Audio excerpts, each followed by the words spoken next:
Visiting with Pittsfield Sockeye head coach Paul Petty. Coach, last game of the season, and a year that has had its ups and downs, and you're looking to finish out this one on a strong note here tonight against Pleasant Plains. Yeah, I think the message tonight is this is the beginning of our next year. I mean, establishing, leaving this season with a win. 2 years ago, this team was a second-place runner-up in the state championship. But we both come in here with 1-7 records. Somebody's leaving with a 2-7, and somebody's leaving with a 1-8.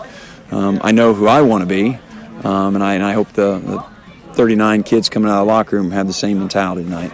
How tough is it when you've been eliminated from playoff contention to keep that same kind of focus at practice? Unfortunately, it's something you had to go through last year as well, but what are some of the things you do to try to keep the kids' attention? Well, I think one of the things we work on, and we worked on namely for the last couple of years, is competing week in and week out, whether it be quarters, halves, games. Our goal is to compete, and I think we saw a significant increase in play of our defense, I think, this year. We saw it early. We saw it in the midseason. I'd say, looking back, North Mac was a really competitive football game. It was probably turning the tide for us and for this young group. We came out, and in the very next week, we're 7-0 to a pretty decent New Berlin team.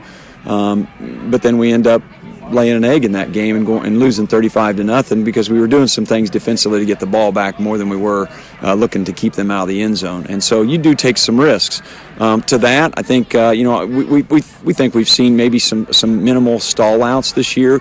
We hope to see that enthusiasm rise back up. As far as practice goes, those kids, we're still got everybody coming to practice, everybody going hard in practice. I thought last week was one of our better weeks of practice going into the Williamsville game. We knew who they were. We knew where we stood with them, but yet we came out and I thought we played 4 quarters of football. It's hard to tell if that's one of your better performances when you're playing, such a good team, number 2 team in the state. But I thought we played well. We couldn't match speed. We couldn't obviously match the quickness off the ball. But to that ball, I thought at times, Bobby looked probably better than he did all year long, completed several passes. Got over a little hump with him, feeling a little more comfortable getting the ball, finally got in the end zone in the air. So we're taking little steps like that and trying to make real positive, momentous building opportunities there. And we probably will throw the ball again tonight. Not like they will, but, the goal tonight, you can see a really long game if there's a lot of incomplete passes. The trouble with a game like this in Pittsfield is that we're not going to score as fast as they're capable of scoring, and so we have to have some stops, but when we do get the stops, we need to get the ball in the end zone and put the pressure back on them. I want to take us on a little different direction. You take a look at something very exciting that happened today, and something I think you have to take some credit for. You saw a guy in Brad Wassel graduate from the State Police Academy, and I think that needs to put things into perspectives. And even though sometimes you have programs and things aren't going as well on the winning side, it has to be pretty cool when you see somebody like that who came through this Pittsfield program, who played for this football program, really making things happen in their life. Yeah, and he played for, I think, almost every one of the athletic programs. And I think, I would be remiss if I didn't say, Coach Tom Have and the coaches, Coach Sanderson, had monster mental effects on his life. And to see that today, really nice. Last game of the season here, and, we haven't talked a lot about Noah. Noah's story's been talked about a lot throughout the year. How's Noah doing? Give us an update on him. And we see him on the sideline. It was good to see him on the field a little bit last week. Yeah, I think he was a little upset. I think he was led to believe, maybe through me, maybe not through his mom, that he might get out and make some contact. I think that's what he wanted, but obviously his doctor said different. But, Noah's been with us all season, so I think Noah... it was difficult for a few weeks, but I think Noah came to the understanding that, it just wasn't a reality. He's got some opportunities here in the near future to continue being involved with football as he enters into college. So he's going to look at some of those opportunities and make a decision here in the upcoming future. We'll probably go on a couple visits here next couple of weeks and introduce him to some coaches and see, what he likes and what he doesn't like. Last thing, I don't know if people realize your coaching staff, it takes just about as much work to be coaching a team that has one win as it does for those guys working over at Rochester and Glenwood tonight, which is a game that's kind of big going on in the same county tonight. But you have a lot of guys who've worked very, very hard since the beginning of the spring of last year. Absolutely. And I tell you, one of the things we noticed and recognized right away, at least I did, was the role that the staff had in preparing us through the summer, which is a lot of time. And when you talk about getting paid per hour, they might be making a half cent per hour based on the time they put in.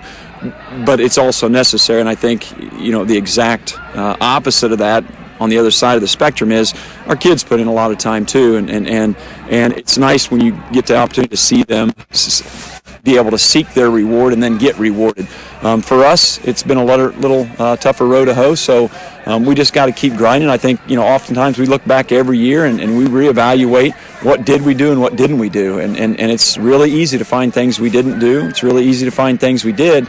It's correcting the things that we want to do better and get rid of the things that we don't do well at all, and try to rationalize that. But when I running through the numbers 2 days ago, last year we were giving up 50 points a game. This year we're giving up 31, I think 0.6 or 8. Big difference. We just got to be able to effectively move the ball down the field on offense and get it in the end zone. So when we make a stop on an Auburn 3 or 4 times, or a New Berlin 3 or 4 times, or even a North Mac, we've got to capitalize. And to not capitalize, you get to see real quick a defense get very tired very quickly. And defense thrives on the success of offense, just like offense thrives on the success of the defense. And I thought our defense came up several times big this year. Good opportunities. We just weren't able to capitalize offensively, and those are the things I think we'll work on in the offseason, obviously in the summertime. Coach, good luck tonight. Thank you, sir. That's Saukey head coach Paul Petty. We're back after this time out on the Great Rivers Bank pregame show. Abney Home Improvement is a family-owned company with Christian values. We have a passion for helping our customers find the best products at a great price. We understand making a large purchase of windows and doors for your home is a big investment. Our mission is to be completely upfront with you. We have built our business on trust and reputation. We depend on our customers to refer us to friends and family for their home improvement needs. Call 573-221-0886. We finish what we start with quality for you. Abney Home Improvements, 100% satisfaction is what we build our business on.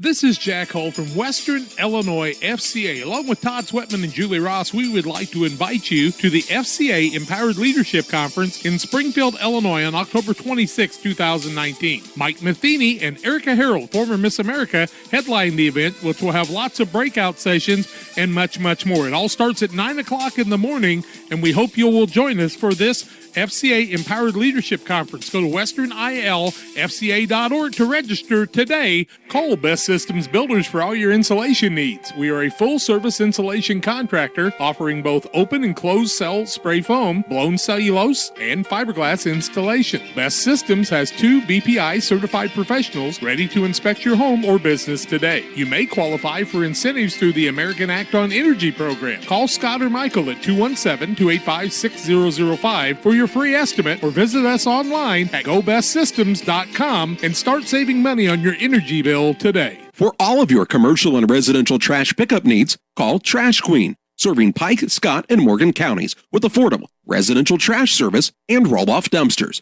We're proud to be locally owned and operated and want to earn your business. Give us a call to find out just how affordable our rates really are. Call Trash Queen at 217-320-4320. That's 217-320-4320. Or check us out on Facebook. Trash Queen, our business is picking up. Welcome back on the Great Rivers Bank pregame show. Thanks to Saukey head coach Paul Petty for the visit here before tonight's contest between the Saukeys and the Pleasant Plains Cardinals. And you're watching live on Central Illinois Sports. John's alongside tonight. And John, it was a point where when I was in the Saukey football program, we had 1 year we didn't make the playoffs. My junior year, 4-5 in the last game of the season, decided that point that you weren't going to be a playoff qualifier. The only year that qualified for the playoffs when you were playing was your senior year of high school. For these guys playing right now for the Saukeys, it's been 10 football seasons since Pittsfield has made the playoffs. And I think there just needs to be a not so subtle reminder that this is a program that has a tradition that is used to winning, and you've just got to get things moving back in the right direction and people believing once again that those wins can come. Yeah, Charlie, and it's unfortunately or fortunately, depending on how it's going, it's getting the kids to buy into that and believing that, and I think that that was the difference. I mean, I would tell you, when I played, we believed we could win every game. I don't know that we're coming in right now with everybody believing that. Sometimes foolishly, I would say, against a lot of those Carthage teams. But, it's just all about getting the mentality changed. And I felt like Paul Petty had that going in the right direction early on, Charlie. And then some bad things have happened along the way. But, I think things will improve as you go. You just got to keep getting positives, getting better every week, as we've talked about so much this whole year. And I think it's really important, as silly as it sounds, you can really get a lot of momentum by figuring out a way to get 2 wins instead of 1 on the year when you got 1 last year. And if you look back at some of the teams that have been really good, teams and coaches that have won a lot, it seems like they go through a year or two sometimes where, they come in and maybe they were 1-8, and then the next year they won maybe 1 or 2 more games, and then that next year was kind of the over-the-hump year. And I think if you're the Sockies, that's what you're hoping for. GreatRiversBank.bank is where you can log on to apply for your next loan. You can talk to all their great loan staff, and if you're looking for a car loan, a home loan, a commercial loan, maybe you're looking to start a new business, maybe you're looking to buy some farm ground or some hunting property, Great Rivers Bank, they're the guys to contact, or the people to contact. The guys, the ladies, everybody there can help you. Great Rivers Bank, and you can find out more about them by visiting GreatRiversBank.bank. A timeout here on the pregame show. We'll take a look at the starting lineups for the Sockies and the Pleasant Plains Cardinals. That comes your way after this. Geared Up is your local source for custom apparel and awards. Geared Up offers a wide variety of apparel options, including embroidery, t-shirts, sweatshirts, polos. We do it all. Ask us how we can help you raise funds for your local school or organization. Find us online at www.wegearyouup.com or call 217-473-6290. That's 473-6290 for Geared Up custom apparel and awards. The Farmers National Bank of Griggsville, with locations in Griggsville, Mount Sterling, and Pittsfield. Maybe you ask, why choose Farmers National Bank of Griggsville? The answer is simple. Local people, local decisions, and local commitment with local investments. We have many products and services to meet your needs. We invite you to find out more about us. Go to fmbgriggsville.com and explore all the services we offer. Visit any of our 3 friendly locations in Mount Sterling, Griggsville, and Pittsfield today. The Farmers National Bank of Griggsville, local people helping local people, member FDIC. Just like that, the kids are back in school, the summer's over, and we're back to doing homework in the evenings with our wonderful children. Nothing makes this scenario more magical than having a reliable internet connection to get all the homework complete, followed by everyone off to bats in bed. So after that dream is over and the kids are finally doing their homework, make sure you have a strong internet connection. Call CASCOM today at 1-800-252-1799. Just because your kids are back to school doesn't mean you have to sacrifice your fitness routine. Illini Fitness is now open 24 hours a day, 7 days a week. Whether you're a busy parent, college student, night owl, or early riser, our hours now fit your schedule. Call to find out about our affordable memberships at 285-5635 or learn more by visiting IlliniHospital.org/fitness. Illini Fitness, located at 128 West Washington Street in Pittsfield. The team at Pike County Real Estate specializes in residential homes, commercial properties, tillable, and hunting land in west central Illinois and northeastern Missouri. We treat our clients with the utmost respect and do our very best to connect buyers and sellers together to best suit the needs of our customers. See our current properties at www.pikecorealestate.com or call us at 217-285-5800 for Pike County Real Estate. Well, nice job by the Pleasant Plains Cardinals marching band with the national anthem here tonight. We'll take a look at the starting lineups brought to you by Pike County Express, your local family-owned newspaper serving Pike County since 1991. Check it out each Wednesday on a newsstand near you. First of all, for this Pleasant Plains Cardinals squad, they are 1-7 on the season. John Hamilton is their head coach. And for the Cardinals here on senior night, they will go with the following starting lineup. Let's be the guys up front, first of all. At center is Michael Curry, 6 foot, 310 pounds, and a junior. The left guard is Alex Cox. He's a 5'9", 220-pound junior. Caleb Moore is at left tackle, a 6'1", 245-pound junior. At the right guard is Jeremiah Carter, a 6'1", 210-pound junior. And at the right tackle is Jacob Craven, a 6 foot, 185-pound junior. So an all-junior lineup on the line for the Cardinals. At the wideout spots this evening, Kyle Long, he's a 5'10", 155-pound freshman. Mason Williams, he's a 6'3", 165-pound junior, will also be handling the kickoff duties for the Cardinals. Also at another wideout spot, Dakota Sunley, the 6', 180-pound senior, and his twin brother Nick Sunley, a 6', 165-pound senior. And the quarterback is Brendan Flanagan. He's 5'11", 145 pounds, and a senior for this Pleasant Plains squad. For the Pittsfield Sockies and head coach Paul Petty, their lineup tonight will look like this. Up front, Blaine Dell, a 5'10", 185-pound senior. At the left guard, Aiden Duncan, he's 6'2", 275 pounds, and a junior. The left tackle, Corbin Fentress, 6', 270 pounds, and a senior. The right guard is Skylar Smith. Smith is a 5'11", 195-pound junior. And a right tackle, Nathan Gunder, the 6'2", 255-pound sophomore. Luke Rubel starts tonight at the tight end spot. He's a 6'2", 210-pound junior. At the wideout spots this evening, Cody Walston, a 6', 170-pound senior. Cody with a touchdown catch last week for the Sockies. Brock Ladner at the 5'11", 165-pound senior gets the start at the other wideout spot. At the wingback tonight, Logan Howland, a 5'10", 175-pound junior. Wade Howland starts tonight at fullback, a 6', 220-pound senior.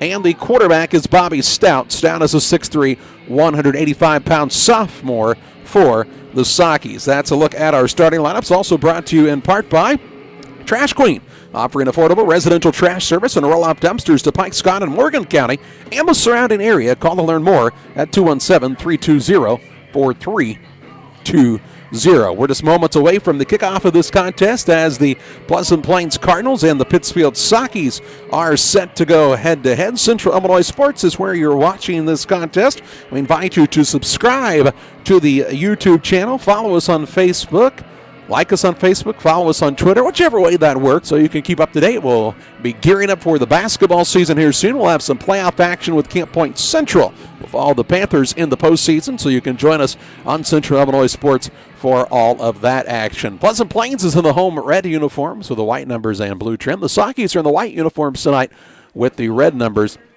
and black trim. John?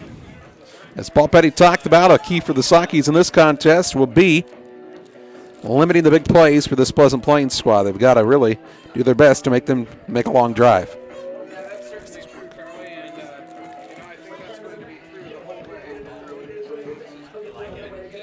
All right, if you can open that hand warmer, John, I would appreciate it. Let's turn your microphone on so people can hear you as well. How about that? Hey, I didn't know that it wasn't on. You're the one that controls that. There you go. So here's your hand warmer, Charlie. Just shake it, and it should get warm. All right. I appreciate the folks at the concession stand at Pleasant Plains with the hand warmers for $1 special. The Sockies will receive the opening kickoff tonight. Freeman is back deep, along with Story for Pittsfield. Williams has the ball teed up and ready to go for Pleasant Plains. We're ready to get this one as the kicker has his hand in the air. Looks to be a left-footed kicker possibly. He will put his foot into this one, send it downfield toward the sideline where the Sockies up man will take it at about the 30-yard line. That's Smith. Blade Smith still on a speed and returns the ball out to the 42-yard line, and that's where the Sockies will start 1st and 10 at their own 42. 11:54 to play here in the opening period. Charlie, we saw Blade Smith catch a couple of kickoffs last week and run like he was on fire, and I hope that he can run the ball like that as a running back in the next coming years. Well, Paul Petty talked about you may get to see Smith some on the field tonight on the offensive side. The Sockies will come out for their first offensive play of the evening. The single man wide to the right-hand side. A wingback and Freeman to the right, and Stout will set up under center. Lots of men in the box up here for Pleasant Plains. They'll put Freeman in motion. They'll pitch it to him around the left-hand side. He makes a man miss in the backfield, dances around, tries to get the outside, and is taken down just shy of the 50-yard line, out near the 48-yard line. A gain of 6 on the play by Freeman. It'll bring up a 2nd down and 4 from the 48. A nice run by Freeman. He made a couple of guys miss, was able to stiff arm a man and get big yardage there as he ran hard. And, Charlie, we have really seen him run the ball very hard the last 3 weeks. Freeman, the senior for the Sockies, out of the wingback spot that time. We've also seen him in the backfield at halfback. Don't get too tight there, Charles. Now they'll have a single man out wide in Walston. They'll put a man in motion left to right. They'll hand it off to the second back. This is Grattan. Grattan has stood up but keeps the legs moving out near the 50-yard line for a short gain of a yard on the play. And it'll bring up a third and about 3, call it 2.5 for the Sockies. Right for the 50-yard line on Grattan's first carry of the night. Yeah, give him a yard there, and hard running there. Not a whole lot on that side, and maybe try to see if you can run Grattan to the other side, see if there's anything more on that side.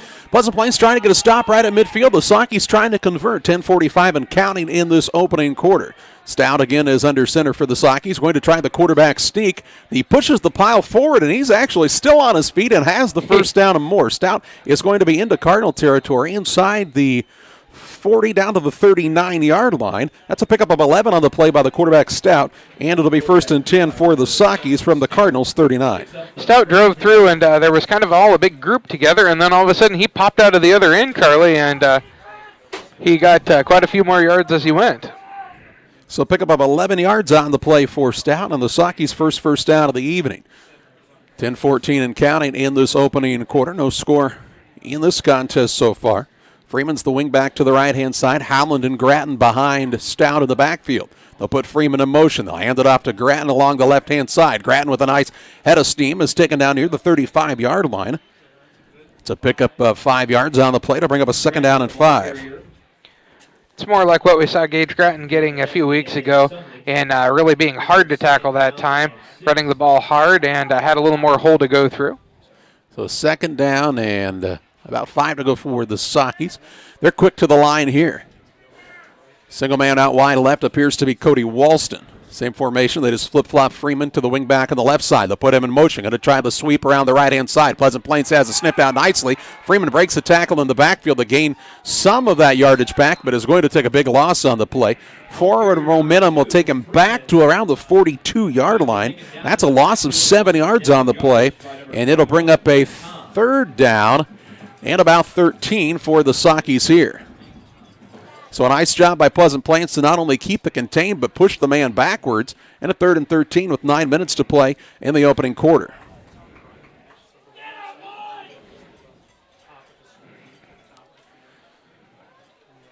So they'll put a couple of men out to the left-hand side. Stout is in the shotgun now, and he's back to pass. Looking downfield, has some pressure, throws across the middle. It's picked off. Intercepted on the play here by Sunley for the Cardinals. He's taking it out toward the right sideline and is taken down after the play. And now we'll see a penalty flag fly as well, and we'll have to wait and see what that flag is about. It sits at about the 36-yard line. So Stout throws the INT, and then we'll get the signal from the official of what we'll see here. The white hat will tell us it's a personal foul against the Sockies, so that'll move the ball up another 15 yards for the Cardinals, and they'll have a 1st and 10 in Socky territory at the 44-yard line. So not an ideal situation for Pittsfield. 1st and 10 from the Socky 44. Yeah, certainly not what they were looking for there. Bobby Stout did have some time to throw. The pocket was kind of collapsing around him, but he was able to step up and throw the ball just directly to the man from the Pleasant Plains Cardinals. Flanagan stands deep in the shotgun, 2 receivers wide to other side. Puts Sunley in motion right to left, fakes the handoff, and does not give it to the running back and Matt McClanahan. And McClanahan is taken down inside the 40, down at around the 37-yard line. That's a pickup on the play of about 6 yards, and it'll be a 2nd and 4 from the 37-yard line. Yeah, give him 6 there on that play, and they're quick to the line.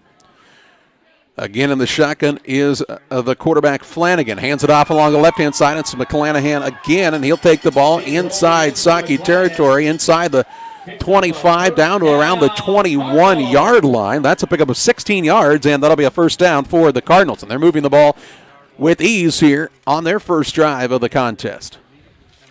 Quick to the line of scrimmage once again as Flanagan stands in the shotgun, and now we'll see a penalty flag fly from the official on the near side, and a false start will be whistled against the Cardinals. That'll be the first penalty against Pleasant Plains, 5 yards for them, and move them back, make it a 1st and 15. So 1st down, 15 yards to go. Clock stops as they set the ball. 7:47 and now counting as they'll put things back in motion here for Pleasant Plains. Picking up some yardage and big chunks here. A couple of men split out wide right, a single receiver wide to the left-hand side. As Sunley now sets up at the quarterback spot, it appears. Now that is Flanagan. Sunley's just kind of the pass protector. Now they hand it off again to McClanahan. He's breaking out to the left-hand side, taken down inside the 20, down to around the 19-yard line. That is a pickup on the play of 7 yards, and it brings up a second down and 7. Clanahan with 29 yards on 3 carries already, and big yardage for him on each of his runs. No huddle offense here for the Cardinals. Flanagan is back in the backfield in the shotgun. Trips right this time. Single man out wide to the left with the back standing to his right. They'll fake the handoff. He'll roll out to his right. Throw the little quick hitter out to Nick Sunley. Sunley's got blockers out in front. Looking for the pylon, and he appears to be out of bounds closer to the 5-yard line. It must have gotten the foot just on there. So the pass to Nick Sunley that time goes to we'll call it the 5-yard line. And that's a pickup of 15 on the play and a first down. So it'll be first and goal for the Cardinals here with 6:44 to play in the opening period. Clock stopped as the receiver stepped out of bounds. Flanagan again in the shotgun. He is going to hand it off to McClanahan up the gut, looking for pay dirt, and is unable to find it here. Stopped shy of the goal line near the 2. A gain of 2. Brings up a second and goal from the 2. That's the shortest run of the night for McClanahan by far. It's just 2 there.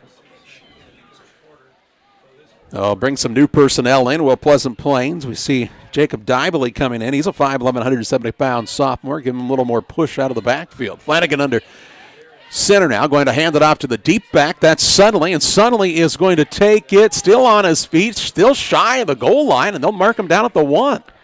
So that's Nick Sunley on the run. And it's third and goal from the 1. So you're going to give him 1 there? A gain of a yard. And third and goal here. It's inches, quite honestly. You might see the quarterback sneak here. Flanagan goes back to hand it off deep in the backfield. And this time, where's the spot? They're calling him down shy of the goal line again. Wow. Got to give him no gain there, and that was Sunley again. That was Sunley again. And is fourth and goal to go here from the 2-inch line. With 5:27 and counting in this opening quarter. I thought the way he fell forward, he almost had to have it there, Charlie. But well, the center picked up the ball right now. He could move it across the goal line. We'll have a timeout whistled here for the Sockies. We'll pause as well. 5:21 to play in the opening quarter. Pleasant Plains knocking on the door for the first score of this contest. We're back with you after this. The Farmers National Bank of Griggsville with locations in Griggsville, Mount Sterling, and Pittsfield. Maybe you ask, why choose Farmers National Bank of Griggsville? The answer is simple. Local people, local decisions, and local commitment with local investments. We have many products and services to meet your needs. We invite you to find out more about us. Go to fmbgriggsville.com and explore all the services we offer. Visit any of our 3 friendly locations in Mount Sterling, Griggsville, and Pittsfield today. The Farmers National Bank of Griggsville, local people helping local people, member FDIC. 5:21 to play here in the opening quarter. Pleasant Plains with the ball right on the doorstep of the end zone here. 4th and goal, and the nose of the football is nearly touching the goal line. It's about as close as you can get without being in, quite honestly. The Sockies have turned them away 3 times in a row here, and as they say, something's got to give. Pittsfield called the timeout, their first out of the contest. And let's see what the Cardinals come out with here. They're trying to get the first score of this ball game, and everybody will be in tight. The quarterback, Brendan Flanagan, the senior, is under center here. Gives some instructions to the man standing to his right. Sets up behind the guard. He's going to try to sneak it in. He stretches out, and he's across for the touchdown. Got to give him 1 there. Flanagan really never got his feet across the end zone, but it was heads up and up to stretch the ball out and reach it across for the score. And at the 5:16 mark of the first quarter, Pleasant Plains has their first lead of this affair. So a 6-0 advantage at this point for the Cardinals, and they'll bring on the extra point attempt here with Danny Carney as Zoom the out some there, kicker. Charlie. Thank you, John. Glad you could make it tonight. And an extra point attempt is good by Carney. It makes it 7-0, the advantage for Pleasant Plains on top of Pittsfield. We're back with you after this. Just like that, the kids are back in school, the summer's over, and we're back to doing homework in the evenings with our wonderful children. Nothing makes this scenario more magical than having a reliable internet connection to get all the homework complete, followed by everyone off to bats in bed. So after that dream is over and the kids are finally doing their homework, make sure you have a strong internet connection. Call Cascom today at 1-800-252-1799.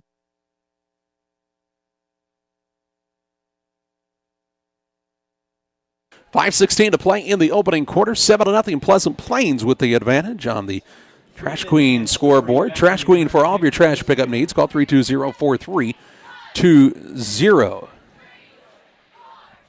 So an early advantage. Pleasant Plains gets it across the goal line on the fourth and goal play. And Carney is in to kick this one off. Danny Carney is just a freshman, 5'10", 125-pounder, and a freshman for Pleasant Plains, but he's ready to put his boot into this one. And Lasaki's looking for a good return here. Carney will kick this one. It's a high kick, not extremely deep. Going to be taken by Wade Howland, it appears, along the left side. Breaks through the would-be tackler across the 45, taken down near the 49-yard line. And the Sakis with good field position will take over 1st and 10 at their own 49. He kicks the ball so high, Charlie. You'd want to definitely try to catch it.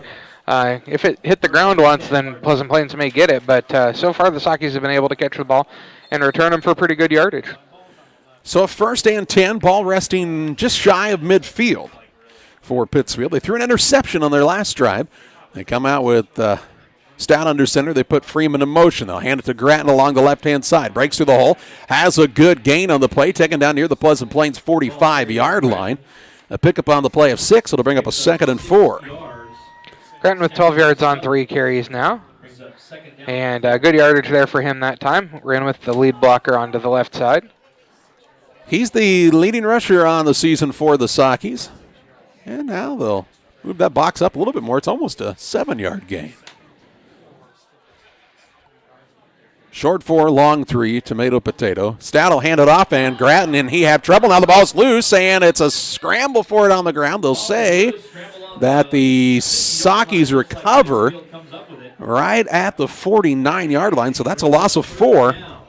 So it is a 3rd down now and 7. Okay, Grattan recovered that ball that time and just never got the handoff, it doesn't seem like, as the ball hit him, and he was scrambling for it the whole time after that. It was kind of a lackadaisical exchange in the backfield that time between Stout and Grattan, and a 3rd and 7 with just over 4 minutes to play here in the first. Walston out wide to the right-hand side. Stout's under center. He is going to hand it off to Freeman, and Freeman's got a big gain on the play inside the 30, 25, 20, 15. They're chasing him down from behind, and he's taken down all the way at the 3-yard line. A pickup of 46 yards, a 46-yard gain, and it's 1st and goal for the Sakis at the 3. Big run for Freeman, and he broke through that first line, and there was nobody there as he got through the second line very quickly. Looked like the Sakis pulled the guard from the left-hand side to help spring that play open, and Freeman was chased down by Sunley from behind, picked up 46, and it's 1st and goal. Ball is, we'll call it the 4-yard line. Pittsfield trying to get on the board, 3:27 and counting in this opening quarter. Stout again under center. Puts Freeman in motion. Going to hand it off to the deep back. This is Leppert. Leppert stretches across, and he is down shy of the goal line. A gain of 3 on the play. It's 2nd and goal from the 1. So we saw Leppert run the ball for the first time on the season last week, and he's in now on this 2nd and goal from the 1-yard line. Walston split out wide left. He caught a touchdown pass for the Sakis last week. Stout under center, going to try to keep, and he is stonewalled there at the line of scrimmage. Falls forward, and he gets in for the score. So the Sakis will respond at the 2:47 mark of this first quarter and makes it a 7-6 contest on the Trash Queen scoreboard. So Bobby Stout with the 1-yard quarterback keeper and puts the Sakis within 1, and here comes J.J. Petty for the extra point attempt here. Petty has been pretty good on the season at the kicking game for the times the Sakis do get on the board. And Corchett is going to be the holder there, a man short.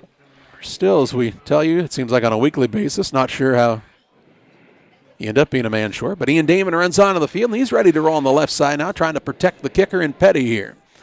The holder, Corchett's ready to go. The hold down, the kick is up. The kick looks to be wide left, but it does sneak inside the upright, says the officials. And this game is tied at 7. 7-all, 2:47 to play in the first. We're back with you after this. The team at Pike County Real Estate specializes in residential homes, commercial properties, tillable, and hunting land in west central Illinois and northeastern Missouri. We treat our clients with the utmost respect and do our very best to connect buyers and sellers together to best suit the needs of our customers. See our current properties at www.pikecorealestate.com or call us at 217-285-5800 for Pike County Real Estate.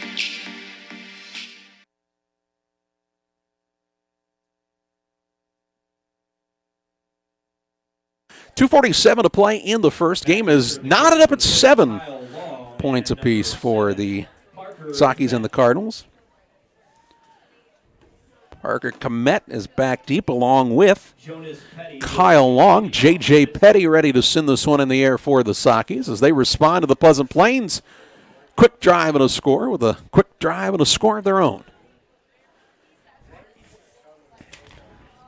See if Petty can put his boot into this one. The wind is kind of died down a little bit here as it was blowing a little bit more before game time.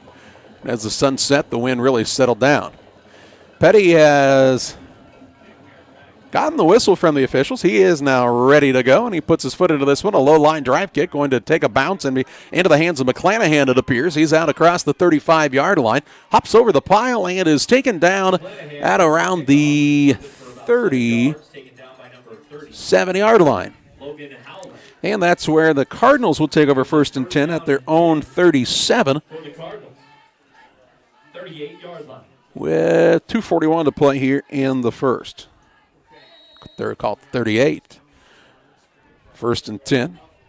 Flanagan is the quarterback in the shotgun formation. The man split out wide left and a couple of receivers to the right-hand side. He'll put a man in motion out of the backfield. McClanahan will try the quarterback draw play now, and he'll be taken down after a very short gain. Give him forward momentum for a 1-yard pickup, and it'll bring up a 2nd down and 9. Picks up a yard, brings up 2nd down and 9. So a designed quarterback run there by Flanagan, it looked like, out of the quarterback spot.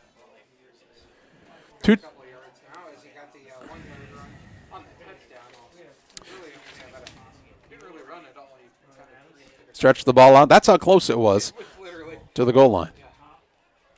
2nd down and 9. Flanagan again is in the shotgun. He will hand it off to McClanahan. McClanahan, check that. Not McClanahan is the ball carrier. Another new runner into the game, and he'll be taken down near the 45-yard line. So Devin Tom with the pickup of around 4 on the plate. I'll bring up a 3rd and 5. Out to the 45-yard line. 3rd and 4, we'll call it even. So 3rd and manageable with 1:40 and counting in this opening quarter, and Pleasant Plains looking for a fresh set of downs. Flanagan in the shotgun, 2 receivers wide, a single man to the left-hand side. Barks out the signals. He will roll out to the right-hand side. He's got some room out in front. Now he sets the speed and throws, finds his man in Dakota Sunnelly, and Sunnelly is still trying to fight for yardage inbounds and is taken down all the way inside Socky territory to the 35-yard line. A 20-yard pickup on the pass, and it'll be a 1st and 10 at the Socky 35. That time, the quarterback in Flanagan was pointing to Sunnelly where he wanted him to be, as he didn't like where he was to begin with, and got him right where he wanted, threw the ball to him, and Sunnelly did the rest. Sunnelly says, I can do that, and I like what he did. He didn't run out of bounds. He fought hard for yards. Tough kid. A minute to play. They'll hand the ball off to Tom. Tom looking for running room up the middle, and is taken down just shy of the 30-yard line. Call him down at the 31, a gain of 4. It'll bring up a 2nd and 6. Julius Jackson on the stop for the Sockies. Devin Tom is a senior, 5'7", 150 pounds for the Cardinals. Trips left now, single receiver to the right, and Flanagan stands 4 yards deep in the shotgun. Now he looks to the sideline as They'll maybe shift some things up a little bit here at the line. Still 18 seconds on the play clock, so no reason to be in a huge hurry. 25 seconds to play on the game clock here in the opening quarter. Flanagan will take the snap. He'll hand it off again to Tom. Tom looking for some running room there and is taken down inside the 30. He'll get forward momentum down to around the 27-yard line. That's a pickup of 4 yards on the play. And it's third and very short, about 2. Well, the Cardinals will not run a play as the quarter comes to an end, and it'll be a 7-all score. Pittsfield and Pleasant Plains are knotted up here on Central Illinois Sports. 40 years, the Niebuhr Funeral Home has been serving our area with professionalism and compassion. This is our business, our hometown. You can be assured we take great personal pride in serving your family in your time of loss. We're locally owned. We're your friends and neighbors. We care about you and your family. Niebuhr Funeral Home, with locations in Pittsfield and Barry, serving our community with compassion and respect.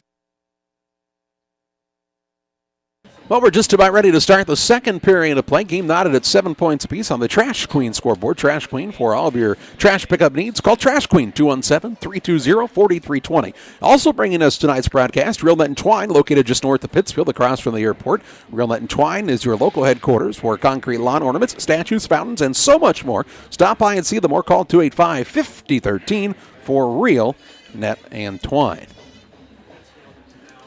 The Cardinals have the ball, third and a yard to go from the 30, or 21-yard line, I should say, not the 31, the 21. No, was it the 30? Yeah, it was at the 30. It was at the 30-something. Yeah, they're 26-yard line. Look, that was a gain on the play by Tom. In the quarter. Yeah, that's true. So to the 26, they get the chain set in the spot they want them there. It's still third and a yard. They put a man in motion. Flanagan fakes to the motion man. Now hands it off to the running back, and that man fighting hard for yardage. He's got the first down. And is it Tom or McClanahan, John? It's McClanahan, and McClanahan will be taken down at the 25-yard line. You get a yard picked up too, but we have a penalty flag as well. It's a face mask against the Sockies, so that'll be another 5 yards tacked on to the end there. And it'll move to the 20-yard line. So a 1st and 10 at the 20-yard line now for the Cardinals, just underway here in the second quarter. Single man out wide to the right-hand side is Mason Williams for Pleasant Plains. Trips left. And in the shotgun is the quarterback Flanagan. Flanagan calls out the signals, now looks to the sideline here. Checking some things up, moves McClanahan from his left to his right. He's back to pass. A quick hitter to Sunley on the left-hand side, makes a man miss. Looking for the sideline, has the first down, and then ducks out of bounds. This is Nick Sunley this time with the catch and run. Down to the 6-yard line, it appears. So give him about 14? 14, and a first and goal from the 6. So the Cardinals looking to respond once again here and get the lead back in their favor. Just over 11 minutes to play in this opening half. Flanagan puts a man in motion. He'll hand off to the motion man, and Sunley's got blockers out in front. One man to beat. He runs over the top of him, and they'll say he is down at the 1. So Nick Sunley is just shy of the end zone, gain of 5. And it brings up a second and goal from the 1. Seems like we've sung the song before. Played this game already, haven't we? Both sides. It took a little while to get it in, but they're very close here. Flanagan will hand it off to the deep back. That's Sunley again. He's spun around and is going to be short again. No gain. And Blaine Dell had the stop for the Sockies that time. And it's third and goal. Dell had him in the backfield. He may have actually lost yardage there, Charlie, as if you look at where the box is, it's about the 2 now. It's at the 1. Okay. Flanagan again under center. He will hand it off again to Sunley. Left-hand side, he is hit and is in. In for the score at the 10:25 mark of this second quarter. And Pleasant Plains has retaken the advantage, 13-7 now, the lead for the Cardinals. So a 13-7 advantage for Pleasant Plains with 10:25 to play in the half. And they'll have the extra point attempt here. That's Danny Carney again, I do believe, and he puts this one wide of the uprights to make it 13-7. 10:25 to play in the half. 13-7 advantage for the Pleasant Plains Cardinals over the Sockies. We're back with you after this. You had extra cash for a vacation, a boat, a new car, projects around the house. Free up more cash for the things you want by taking advantage of low interest rates. Refinance your home with Great Rivers Bank and keep more of your money by lowering your monthly payment. Start the process online at greatriversbank.bank and work with one of our experienced loan officers to get the lowest rate possible. Great Rivers Bank, member FDIC, and an equal housing lender.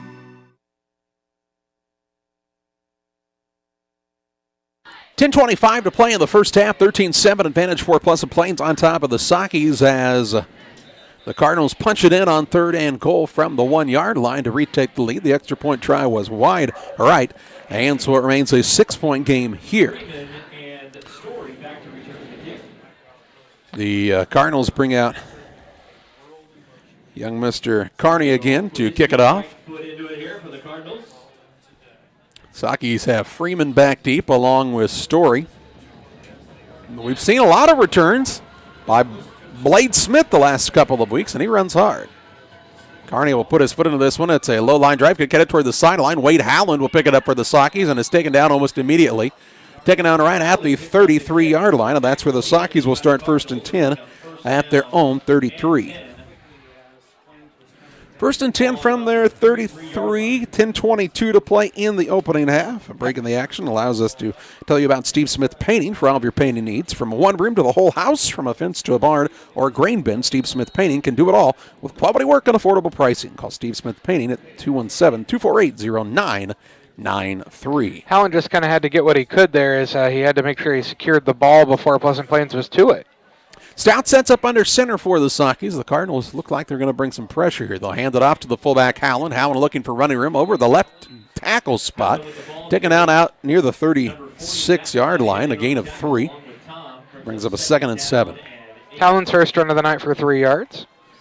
So the first time we've seen Howland touch the ball from the fullback spot.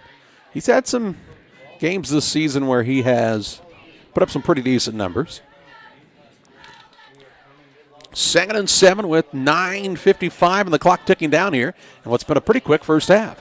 13-7 Plains on top on the Trash Queen scoreboard. Here's the handoff to Grattan, right-hand side. Penalty flag flies, hold, as it looked like it must have been pretty obvious as not one flag, not 2 flags, but 3 flags fly in here. And it'll be a holding against the Sockies that allowed Grattan to pick up what would have been very near the first down. Instead, it's going to be called back because of the hold. Be a 2nd down and... well, they'll move it from the 36 to about the 26-yard line, and they've got to get out to the 44, call it an 18. Okay. After the yardage is marked off, it'll bring up about 2nd down and 17. 9:41 to play here in the second. So right at the 26-yard line now for the Sockies for this play. 2nd down and 17. Do you attempt another pass here, Charlie? Well, not usually. Let's see if they give it to Freeman, try to get him in the open. And now they'll move back 5 more yards as Wade Howland jumps early for the Sockies. So that'll move it back to the 21. Now it's 2nd and 22. And the Sockies are just not a team built for 2nd and 22. I don't know there are a lot of teams that are built for 2nd and 22, but no, the Sockies are not a team that's made to pick up 22 yards in 1 or 2 plays for sure. 2nd down, 22 yards to go. A single man out wide right for the Sockies. Stout shouts some instructions to the running back and Grattan in the backfield. They'll hand it off to Freeman, and tough sledding this time. He'll be taken down around the 24-yard line. Pick up a 3 on the play. And they'll move it out to the 24. Bring up a 3rd and 19.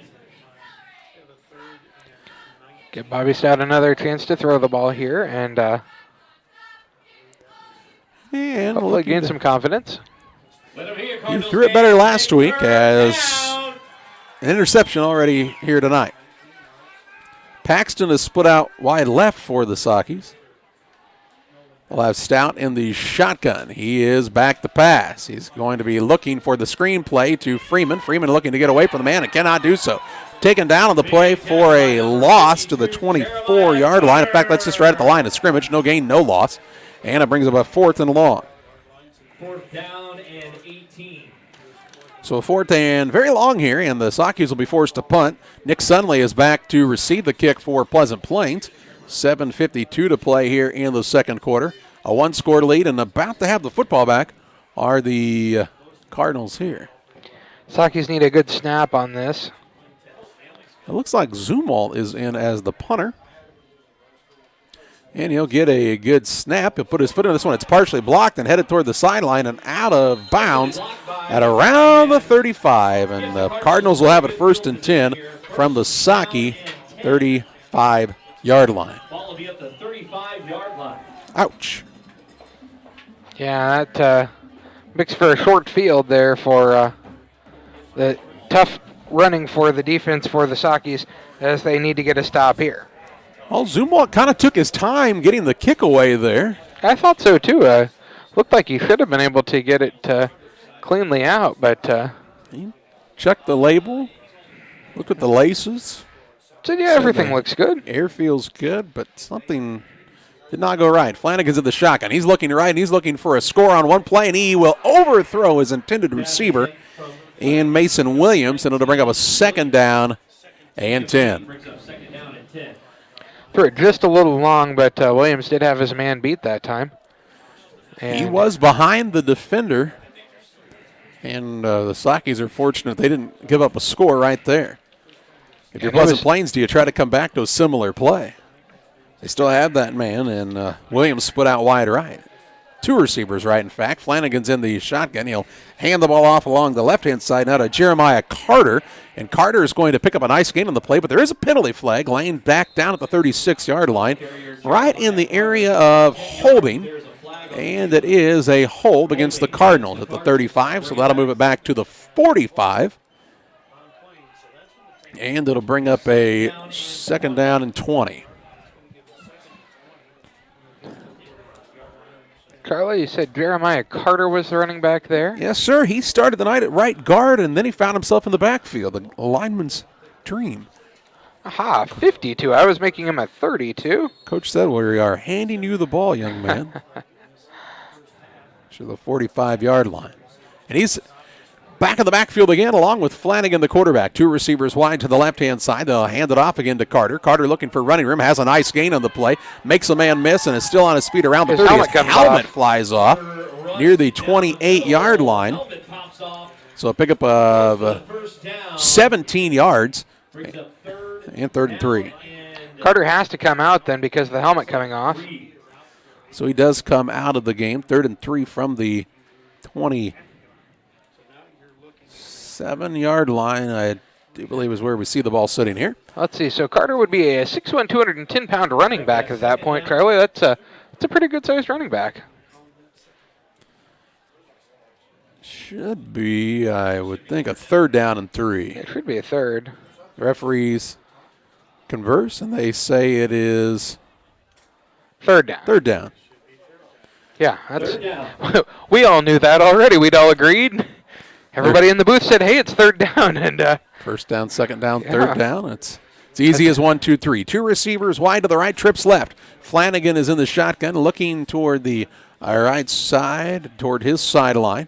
Barks out some instructions, and now he is back to pass. Going to throw it left, and it's incomplete. The intended receiver was Dakota Sunnelly, too far out of his grasp. And an incompletion will stop the clock with 6:44 to play in the second quarter, and it's a 4th and 3. Charlie, just looked like him and Sunley weren't quite on the same page there as the ball was thrown like Sunley was going to be coming up the field, and Sunley had run a play where he was sitting waiting for the ball. So a 4th and 3. Carter again checks in at the running back spot. He'll get the handoff along the right-hand side, makes a man miss, and he's taken down. It's close to the 1st down marker. I think he's got it at the 25-yard line. Yeah. Well, let's wait and see. They'll say move the chains, and it's a 1st down. So a gain of 4 and a 1st and 10 from the 24-yard line. 8th 1st down of the night for Plains. to 3 for Pittsfield. So the Cardinals pick up the first down here with 6:34 to play in the second quarter. At the Saki 24-yard line, leading 13-7. Flanagan is in the shotgun. He takes the snap, hands it off again to Carter. Carter looking for running room, cuts back into the middle of the field, and is still on his feet. Tough yardage there, down to the 18-yard line, a gain of 6, and it brings up a 2nd down and 4. Carter with 27 yards on 3 carries, so pretty easy there, 9-18-27. Looks like about 9 yards a carry. And he's back there again in the backfield. Don't be surprised if he gets another carry here. Flanagan's in the shotgun, hands it off to Carter. Carter puts his foot in the ground, changes directions back there. And this time he's met with a little more resistance. Going to be a short gain on the play of a yard. And it is a 3rd down from the 17-yard line. 17-yard line here, a 3rd down and 4 yards to go. 5:37 to play in this first half. Trips left, 2 receivers to the right. Flanagan stands about 4 yards deep in the backfield. And now they almost drew the Sakis offsides there from the end. They'll change some things up here. Flanagan shouts some instructions to both sets of receivers. Now he is going to change it up again. 5 seconds on the play clock, has to go. He's back to pass. Looking to his left, has Suddenly, in and out of his hands, incomplete. Suddenly looked like he turned his eyes upfield before he brought that one in, and it brings up a 4th down from the 17. Clock stops as the ball went to the turf with 5:09 to play here in the second. Yeah, Suddenly had the ball in his hands, and as you said, he was looking to where he was going to go before he had the ball secured. So a big play in this contest. The Cardinals with a 4th and 4 from the Saki 17. Trips left, 2 receivers right once again. Same formation as the play before. They'll put a man in motion. They'll be back to pass. Has a man across the middle suddenly. Overthrown and incomplete. And it will be a turnover on downs. So a turnover on downs. The Saki defense holds there. And the Pittsfield squad will have it 1st and 10 at their own 17. John, I'm not sure if the Saki defense held quite as much as Pleasant Plains just failed to execute. That man looked like he was open. The ball was thrown a little high. The play before. You could say really on all of those plays there that they passed the ball. Their last 4 have been incompletions, and all 4 of them were just almost miscommunication plays. It looked like because maybe not quite where it needed to be all the time. It is a 1st and 10 for the Sakis from the 17-yard line. They'll put a single receiver out wide to the left-hand side. They'll put Freeman in motion. They'll hand it off to him along the right-hand side, and he's not got much, and the ball comes out, and it looks like Pleasant Plains has recovered the football, and they have. So Freeman loses 2 yards and then fumbles it, and Pleasant Plains is right back in action deep in Saki territory at the 15-yard line. Freeman was going to lose yardage, was trying to fight upfield, and just got the ball stripped from him. 1st down and 10. So 1st and 10 from the 15-yard line now for Pleasant Plains, and a good chance for them to capitalize here. Saki defense says, hey, we were just here. I could have sworn we got that stop. This is exactly what Paul Petty talked about in the pregame, though. Your defense gets very tired very quickly in these types of situations, and now a penalty flag flies before the snap gets out here, and they'll say a false start against Pleasant Plains. 3rd penalty against Pleasant Plains on the night for 20 yards. So that'll move it back to the 20-yard line and make it a 1st and 15. So 1st down, 15 yards to go. Still 4:53 to play here in the second quarter. Plains has proven they can pick up big chunks of yardage very quickly, though, when they complete their plays. Trips to the right-hand side, a single man to the left. The running back in the backfield this time appears to be Long, I do believe. Carter is playing on the line right now. So. But Flanagan back to pass. Throwing to the right. It is caught right near the sideline. And the man he was out of bounds. Out of bounds. Yeah, he was. Ooh. He was definitely out of bounds. Pretty much a full step out. Did not bring it in. And tell you what, you saw that one differently than I did, John. I thought it was a catch. So it's a 2nd and 15. From the 20-yard line with 4:46 to play in the second quarter. It sure looked like Dakota Sunley had both feet in bounds. But the referee says not so. 2 men wide right, a single receiver to the left. Flanagan again is in the shotgun. He will again roll out to his right. Hits his receiver in suddenly this time, turns it upfield. He'll make one man miss and will be taken down right at the 10-yard line. 10-yard pickup on the play. Ran out of bounds. And will it be first? A first? No, it won't be a first. Will it be 3rd and 5 from the 10? Yep. 3rd and 5 from the 10-yard line here for Pleasant Plains, with 4:19 to play here in the first half. And they're going to say he did not get taken out of bounds, too, Charlie. They'll keep the clock rolling. Trips left, a single man to the right. Flanagan's in the shotgun. Longer snap count here. Still has 10 seconds on the play clock as he looks toward the sideline. He'll put McClanahan now on his left. Let's see if they want to hand it off here. They will hand it off to McClanahan right up the middle. He is going to be taken down just shy of the 5, but around the 6-yard line. That's a gain of 4 on the play, and it's going to bring up a first down. And they're going to give it to him. First down and goal. 9th first down of the evening for Pleasant Plains. 37 yards now on 6 carries for McClanahan. So a first and goal from the 6, it looks like here. With 3:40 to play in the half. Cardinals trying to get a score before the halftime here. Still plenty of time to do so. They'll put Carter back in the backfield again. He's had some tough yards from there. They'll hand it off to Carter. He's hit in the backfield but keeps the legs moving. However, is taken down right at the 6, so no gain, no loss. They'll bring up a second and goal from the 6. He was hit right away by Blandell and was driven backward. So second and goal from the 6, and when he handed off that deep in the backfield, if you're hit and slowed down there, it's tough to get back even to the line of scrimmage. Well, and Carter is a big young man, and he looks to be a pretty athletic young man, but definitely not going to be as fast as the other guys that they've had run the ball. They'll put Sunley in motion. They'll hand it off to him on the end-around play, left-hand side, trying to turn the corner. Bounces it back outside. There's a penalty flag that flies in. He was out of bounds just shy of the goal line around the 2, but a penalty flag in, and I think John called it correctly. It is a hold here. The end was stringing it out. He was going to string it out. He was going to make the tackle for a loss or a very short gain, and the blocker couldn't get in front of him, so he just grabbed his arm and pulled him backward. Well, it was a good idea, unless you're caught. As long as nobody sees you, then so move it's the ball a touchdown, back right? to the 15. So second and goal from the 15 with 2:48 to play in the half. Flanagan now is in the shotgun formation. 2 receivers out wide to the right-hand side. Charlie, I'm not so sure this Pleasant Plains offense doesn't run a little better with a little more room like this than they do when they're closer. He's back to passes. Flanagan looking right, throwing downfield, looking for Sunley, and he catches, leaps, and scores.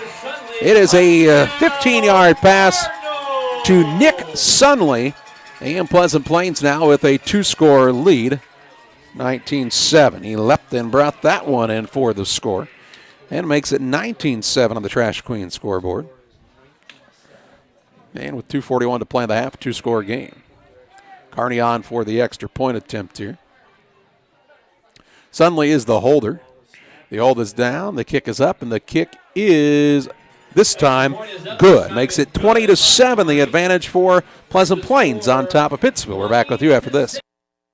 Lanham Chiropractic, their mission is to ensure that they guide each patient to the possibility and enjoyment of a healthier you. Dr. Chris Lanham works together with each patient to identify the cause of the chiropractic issue and address it through chiropractic care, proper nutrition, and natural supplements, all while utilizing honest and trusting communication. If you're looking for a hands-on chiropractor who's proud to call this area home, call Dr. Chris Lanham at Lanham Chiropractic in Pittsfield at 217-285-6300.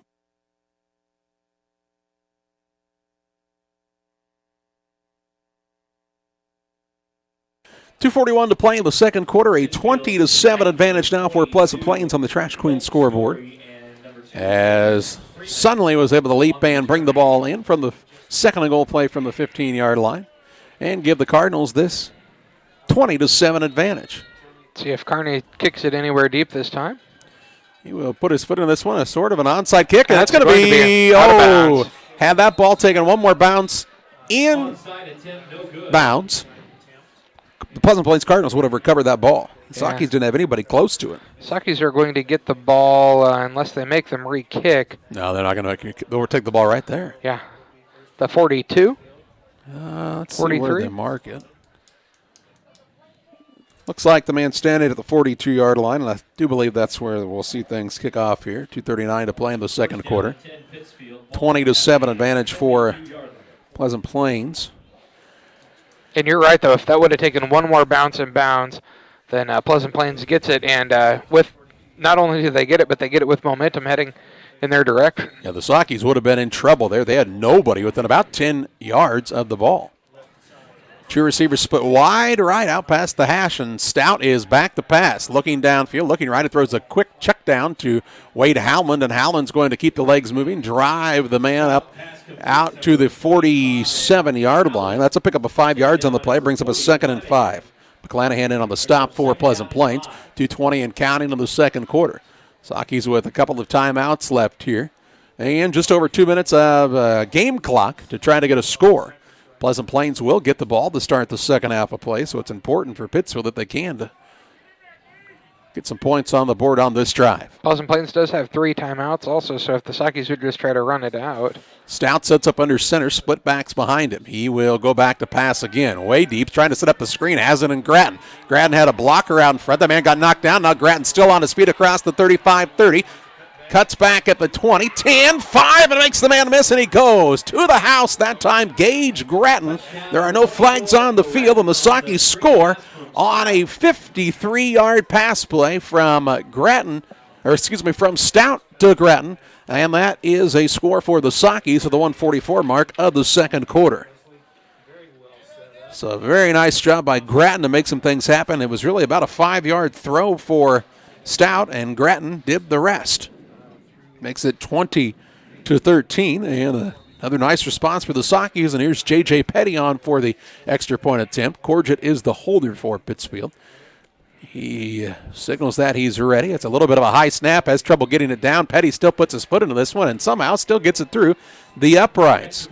Makes it a 20-14 score, 1:44 to play in the second. We're back after this word from John Petty & Sons Custom Builders. Together we build. It's more than just a tagline at John Petty & Sons Custom Builders. It's our way of life. Our team is committed to building high-quality, custom-built commercial and residential facilities to fit the needs of your family or business. From design, new construction, renovation, and repairs, we have the expertise to turn your project into reality. Call us for a free quote at 217-248-6196. That's 248-6196. Or check us out on Facebook.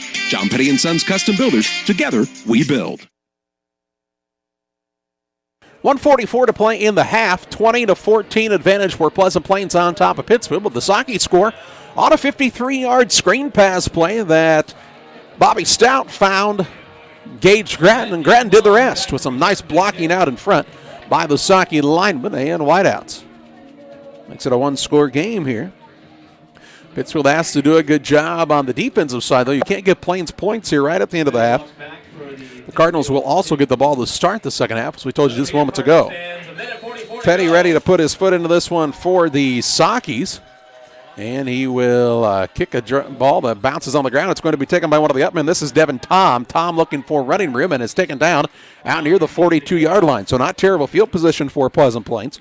1st and 10 at their own 42 with 1:39 to play here in the first half. Yeah, I wasn't looking for the Sakis to kick it deep there, as you don't want to give Pleasant Plains a lot of momentum and something to be able to set up, but better field position than I think they were looking to give. Trips right, single man out, way out to the left-hand side. That appears to be, I can't even tell you. I haven't turned. 36 maybe, Charlie? Turned this way far. No, that's Reese Payne, it looks like. All right. Now they'll put a couple of receivers out with him. Now it's trips left. They'll put a man in motion to McClanahan out of the backfield. They'll look across the middle. It's too high. Too high for Sunley. Too high and too hot. And, Charlie, that was one of those passes that was prime for picking, wasn't it? Well, I think it was thrown so hard. It would have been hard to pick, yeah. It was there in a hurry. 1:35 to play in the second. Incomplete pass, and Flanagan and Dakota Sunley have kind of struggled to be on the same page. Now, Nick Sunley's had some big catches tonight. Two receivers out wide left, two men to the right-hand side. Dakota Sunley still with 30 yards receiving. Not too shabby. Flanagan back to pass. Looking downfield. Has a man wide open and Right on cue, Dakota Sunnelly with a big catch and take it down inside the 15, down to the 12-yard line. That is a pickup on the play of 46 yards. And then a penalty flag flies in as well at the end. So a 46-yard pass and then a flag, and let's see what this one is all about. The white hat will come up, and he'll get some words from his fellow official to tell us what this penalty is about. And it's going to be a personal foul, a taunting, unsportsmanlike conduct against Pleasant Plains, and then an unsportsmanlike conduct against the Sockies, so those will offset, and it'll still be 1st and 10 from the 12-yard line.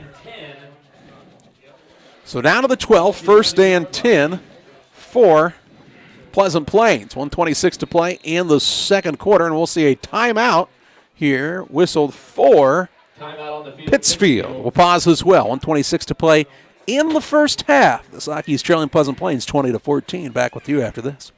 Delicious, authentic Italian pizza and pasta, it's Gianni's Pizza on the Square in Pittsfield. From delicious appetizers to a wide selection of specialty pizzas and pastas, Gianni's has something everyone will enjoy. Take advantage of the Gianni's Pizza Special, where you can order any extra large pizza and receive a free small one-topping pizza. For carryout or delivery, call 285-4002. That's 285-4002 for Gianni's Pizza on the Square in Pittsfield. 1:26 to play in the half. Pittsfield takes their second timeout of the half. It is a 1st and 10 from the 12-yard line here for Pleasant Plains. Leading 20-14 and looking to extend on that lead just before halftime. 3 receivers are split to the left. The brothers Sundley are out there along with Kyle Long. A single man to the right-hand side is Mason Williams. And again stands about 4 yards deep in the backfield in the shotgun with McClanahan to his left. Flanagan, the senior quarterback, checks the line, takes the snap. He's back to pass, looking right the entire time, looking for his man, and it is in and out of the hands of Mason Williams. And it was thrown right over his shoulder, and he was going to bring it in and just couldn't quite corral it. It's a tough catch. Carrollton leads Beardstown 22-14 with 4:35 to play in the second quarter. Told you that could be a good game, Charlie. Yeah, much easier to say when you just learned the score was 22-14. I told you right now that was going to be a good game, Charlie. Yeah, I don't remember that prior to this point. 1:22 as the clock stops, the incompletion. If you're Beardstown, you can not afford to lose that game. No, sir. Trips left, single man to the right-hand side again is Williams. Will they go to that same play? It was open. He's back to pass. This time looking across the middle. That's Sunley, and he is in for the score. He's in for the score, and he caught that ball right in front of the Saukey defensive back who stood and watched him score. And a 12-yard pass puts the Cardinals on top 26-14 with 1:17 to play in the second quarter. That was Dakota Sunley that time, correct? Yeah, I had said Flanagan had struggled, and they did not struggle at all on that drive. He says, I'll show you what you know, not much. Carney on for the extra point attempt. It's a high kick. Looks like it splits the uprights. And it does. 27-14. 1:17 to play in the first half. And with a break in the action, we remind you about Bowler's Universe. They have great lunch specials. The sandwiches with the sides and a drink for $9. Also great dinner specials. Check them out during league nights at Bowler's Universe as well. Doing a great job for you. Check out their new website as well. You'll find them on Facebook at Bowler's Universe and online at thebowlersuniverse.com. And you can find out how you can check out the fun fundraising programs that they have with Bowler's Universe. They have fun fundraising. Fun fundraising. And the Stinbacks, Hannah Scranton, and their crew doing a great job there. And we appreciate their support of high school athletics with a broadcast sponsorship on Central Illinois Sports. So the Sockies score. They give one up very quickly and find themselves down 2 scores with 1:17 to play in the second quarter. Yeah, Pleasant Plains scored very quickly there. Sasaki scored at 144. Pleasant Plains scored at 117. That's not much game clock. Carney will put his foot into this one. A high kick and a drive the man back. Freeman will take it to the 15-yard line. Rushes ahead, 25, 30-yard line, looking for some running room near the 35, and is taken down just across the 35, around the 36-yard line. Saki's have a timeout left. So 1st and 10 from the 36.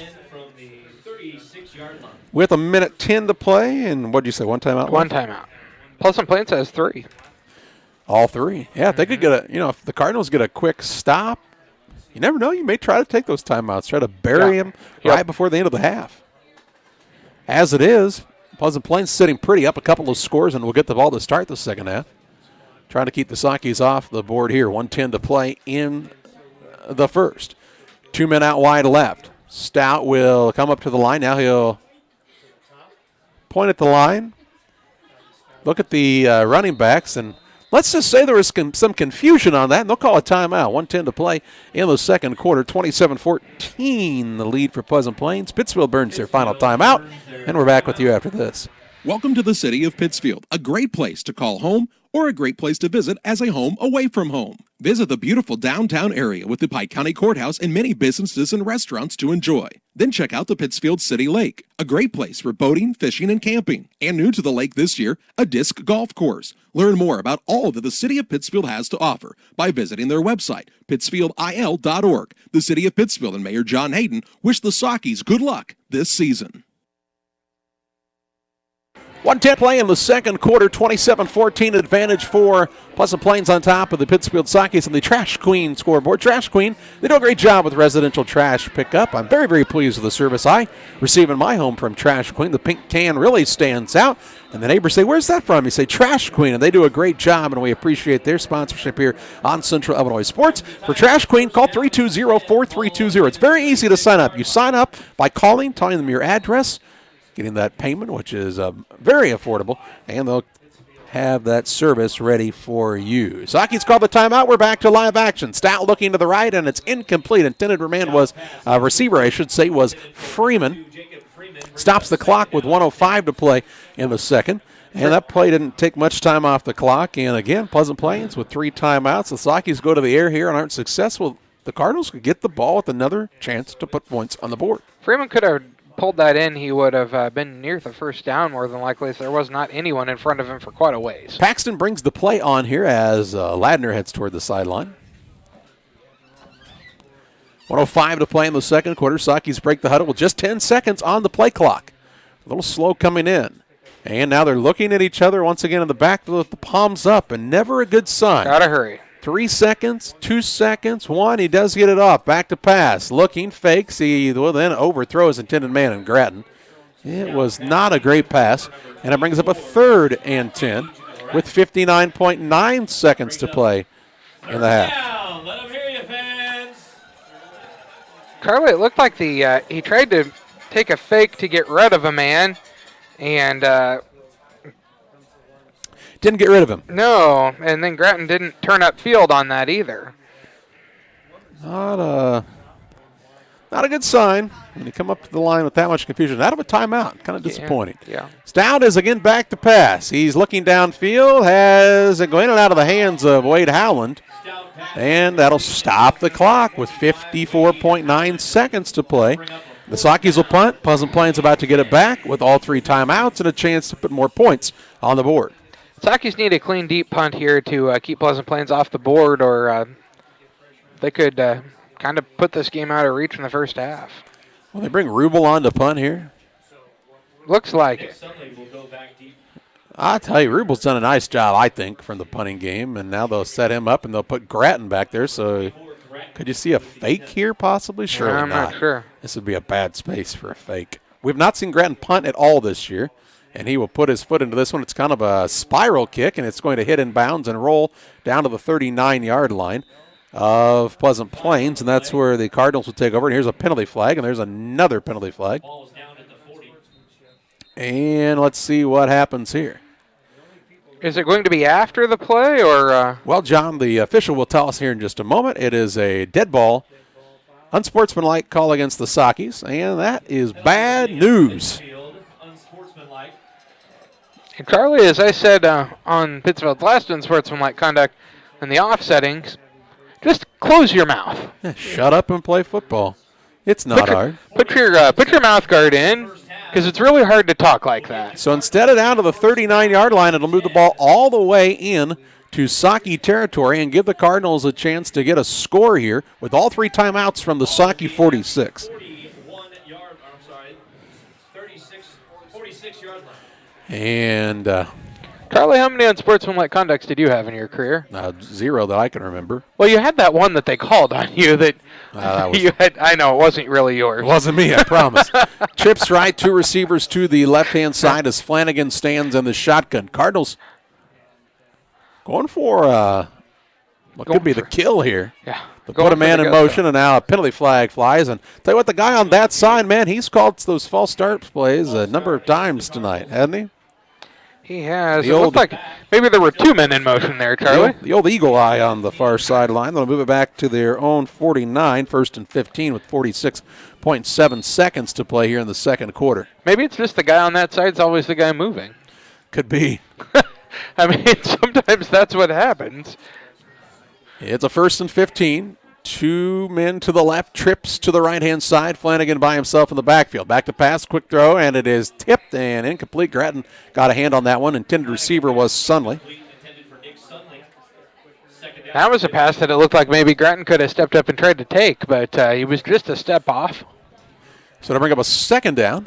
Still plenty of time, especially when you consider all 3 timeouts for the Cardinals. Same formation, 3 receivers right, 2 men to the left-hand side, and Flanagan's in the gun. Stands at his own 45. Back to pass and a penalty flag. And will we see another false start? Again, another false start against the So that'll move it back to the 44. I don't know that I've seen. Have you ever seen the officials tap their leg like that? I was going to ask what that meant, Charlie. I thought maybe that had a meaning, but they've done that several times to say maybe what side it's on. I'm not sure. I don't know. So it's a 2nd down and 20 now with 41.5 seconds to play in the half. I've seen more than one official do it, though, so. Yeah, it's like a secret handshake. They put a man in motion. They'll have another penalty flag.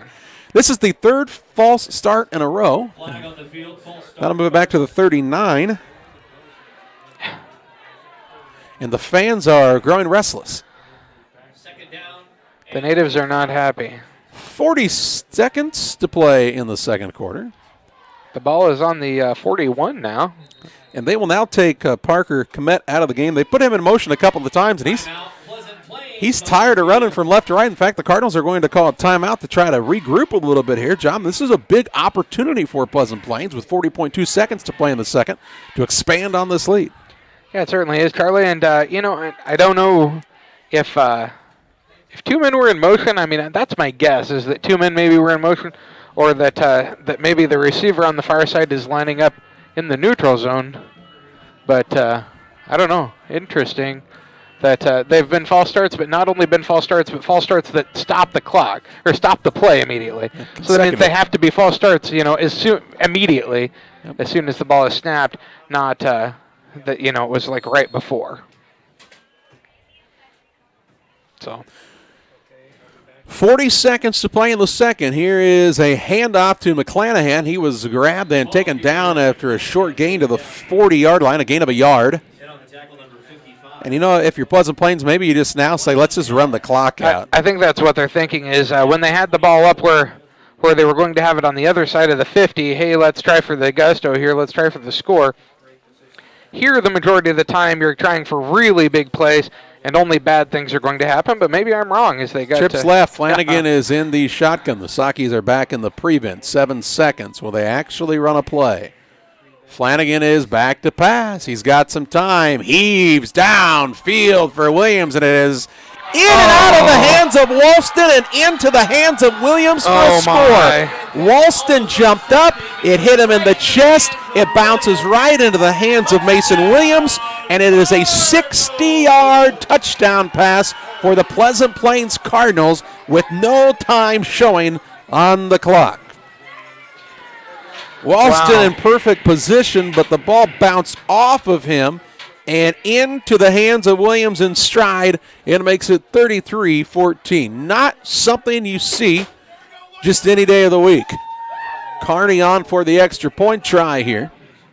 Time has expired. The hold is down. The kick is up. The kick is good, and it makes it a 34-14 lead for Pleasant Plains at halftime. It's the Illini Community Hospital halftime show.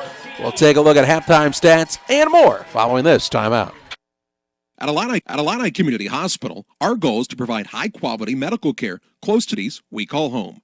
Our team of providers and nurses are here to help guide you every step of the way to your healthcare journey with the personalized style of medicine you've come to expect from Illini. Illini is proud to welcome Dr. Esfaldo Wesley, oncologist, to our oncology team. He joins Sherry White, nurse practitioner, providing high-quality oncology care right here at home. For more information, visit IlliniHospital.org. Illini Community Hospital, proudly improving the health of our communities. Abney Home Improvement is a family-owned company with Christian values. We have a passion for helping our customers find the best products at a great price. We understand making a large purchase of windows and doors for your home is a big investment. Our mission is to be completely upfront with you. We have built our business on trust and reputation. We depend on our customers to refer us to friends and family for their home improvement needs. Call 573-221-0886. We finish what we start with quality for you. Abney Home Improvement, 100% satisfaction is what we build our business on.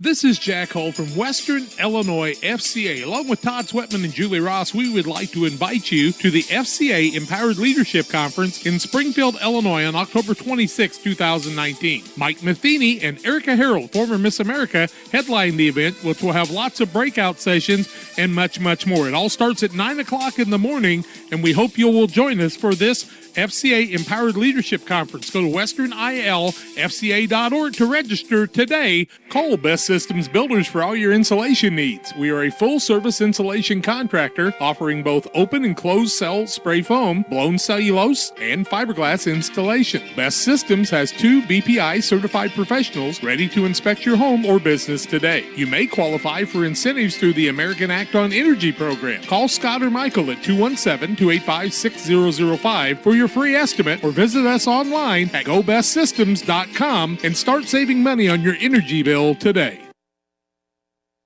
We welcome you back on the Illini Community Hospital halftime show. A 34-14 advantage for Pleasant Plains on top of the Pittsfield Sockies here at the halftime break. Illini Rural Health Clinic proud to welcome Dr. James Yules, pediatrician, to their team. Dr. Yules is welcoming new patients and is excited to partner with you and your family to keep your children healthy all year long.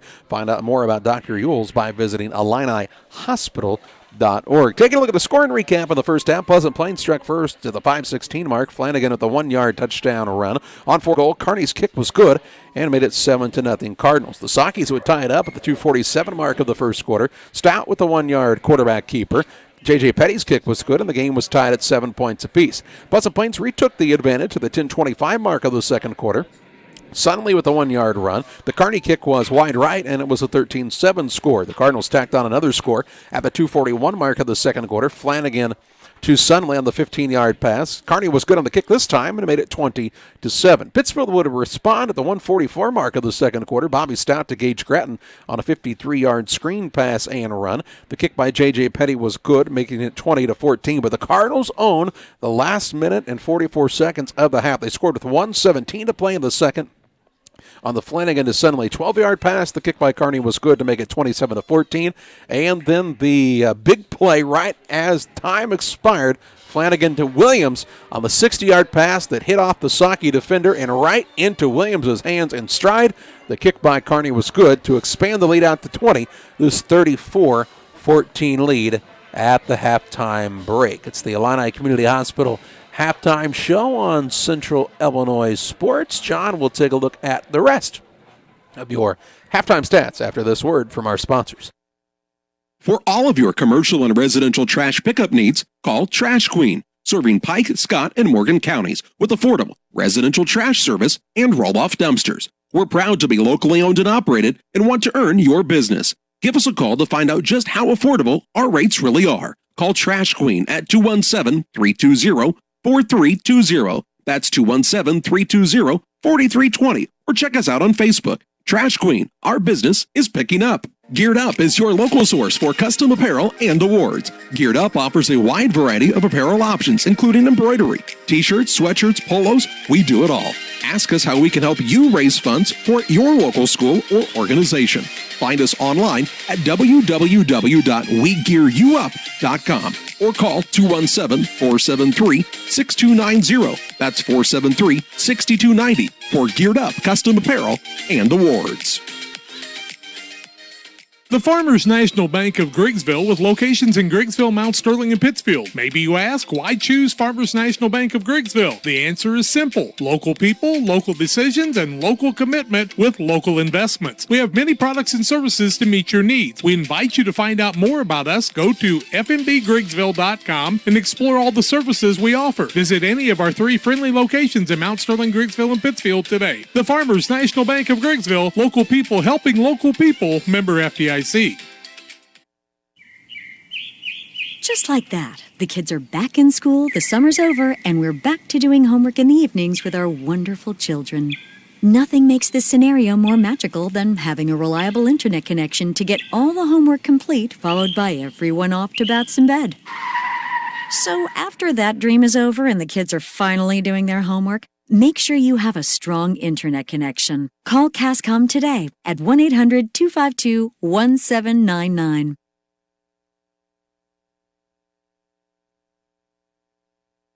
Welcome back on the Illini Community Hospital Halftime Show. 34-14 advantage here for Pleasant Plains on top of Pittsfield. And we'll have a look at our halftime stats here in just a moment. Brought to you in part by Damon Emmerich at Great Rivers Bank. Here to help you with all your auto, residential, and commercial loan needs. Call Damon Emmerich at 217-285-4404. It's 217-285-4404 for Damon Emmerich at Great Rivers Bank.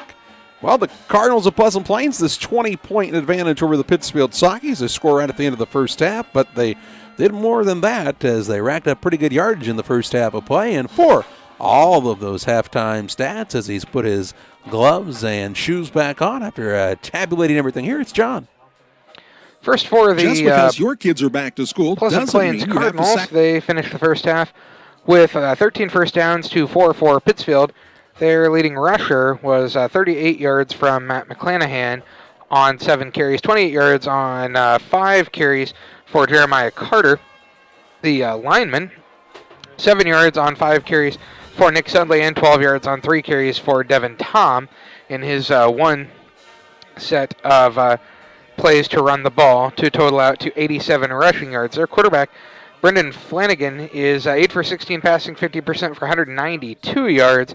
Passes completed 88 yards on 3 catches and a touchdown for Dakota Sunley, 44 yards on 3 catches for Nick Sunley, 60 yards on 1 reception, and the dagger touchdown for Mason Williams to finish the half there.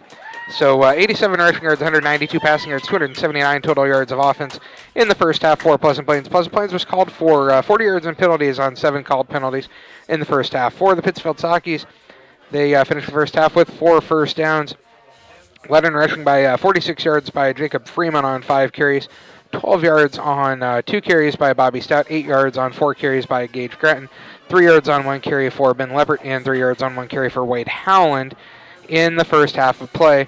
Quarterback Bobby Stout is 3 for 7 passing, 43% with an interception for 58 yards.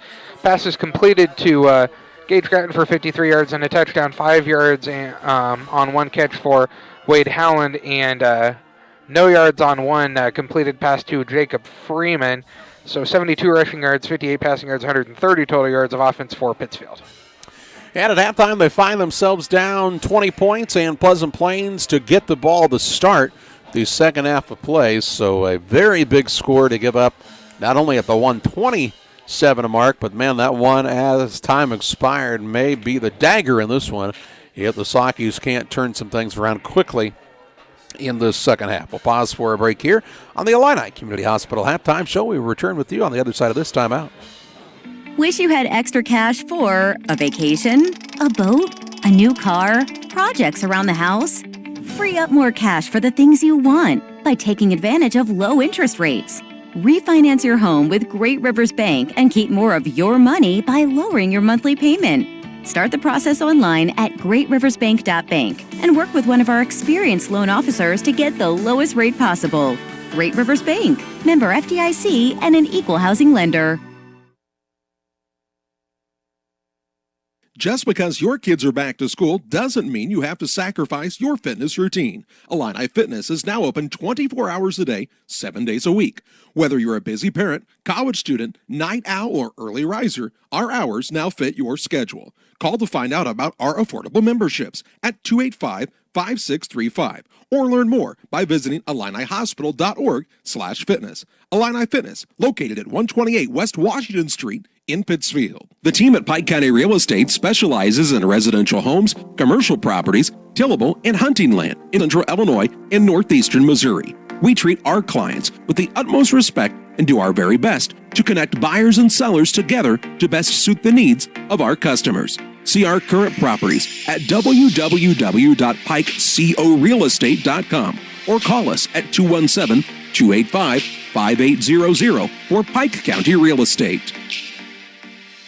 For nearly 40 years, the Niebuhr Funeral Home has been serving our area with professionalism and compassion. This is our business, our hometown. You can be assured we take great personal pride in serving your family in your time of loss. We're locally owned. We're your friends and neighbors. We care about you and your family. Niebuhr Funeral Home, with locations in Pittsfield and Barry, serving our community with compassion and respect. Welcome back on the Illini Community Hospital halftime show. 34-14 advantage here at halftime for Pleasant Plains on top of the Pittsfield Sockies. Taking a look at some other scores from around the area. Chatham-Glenwood leads Rochester at the halftime break 28-14 in the battle of undefeated teams in the Central State 8. Rushville Industry up big at halftime on South Fulton 42-6. Springfield High School is leading Jacksonville at the half 21-10. Moreau, Forsyth, and Auburn are tied at 14 at the halftime break, and a surprising score there.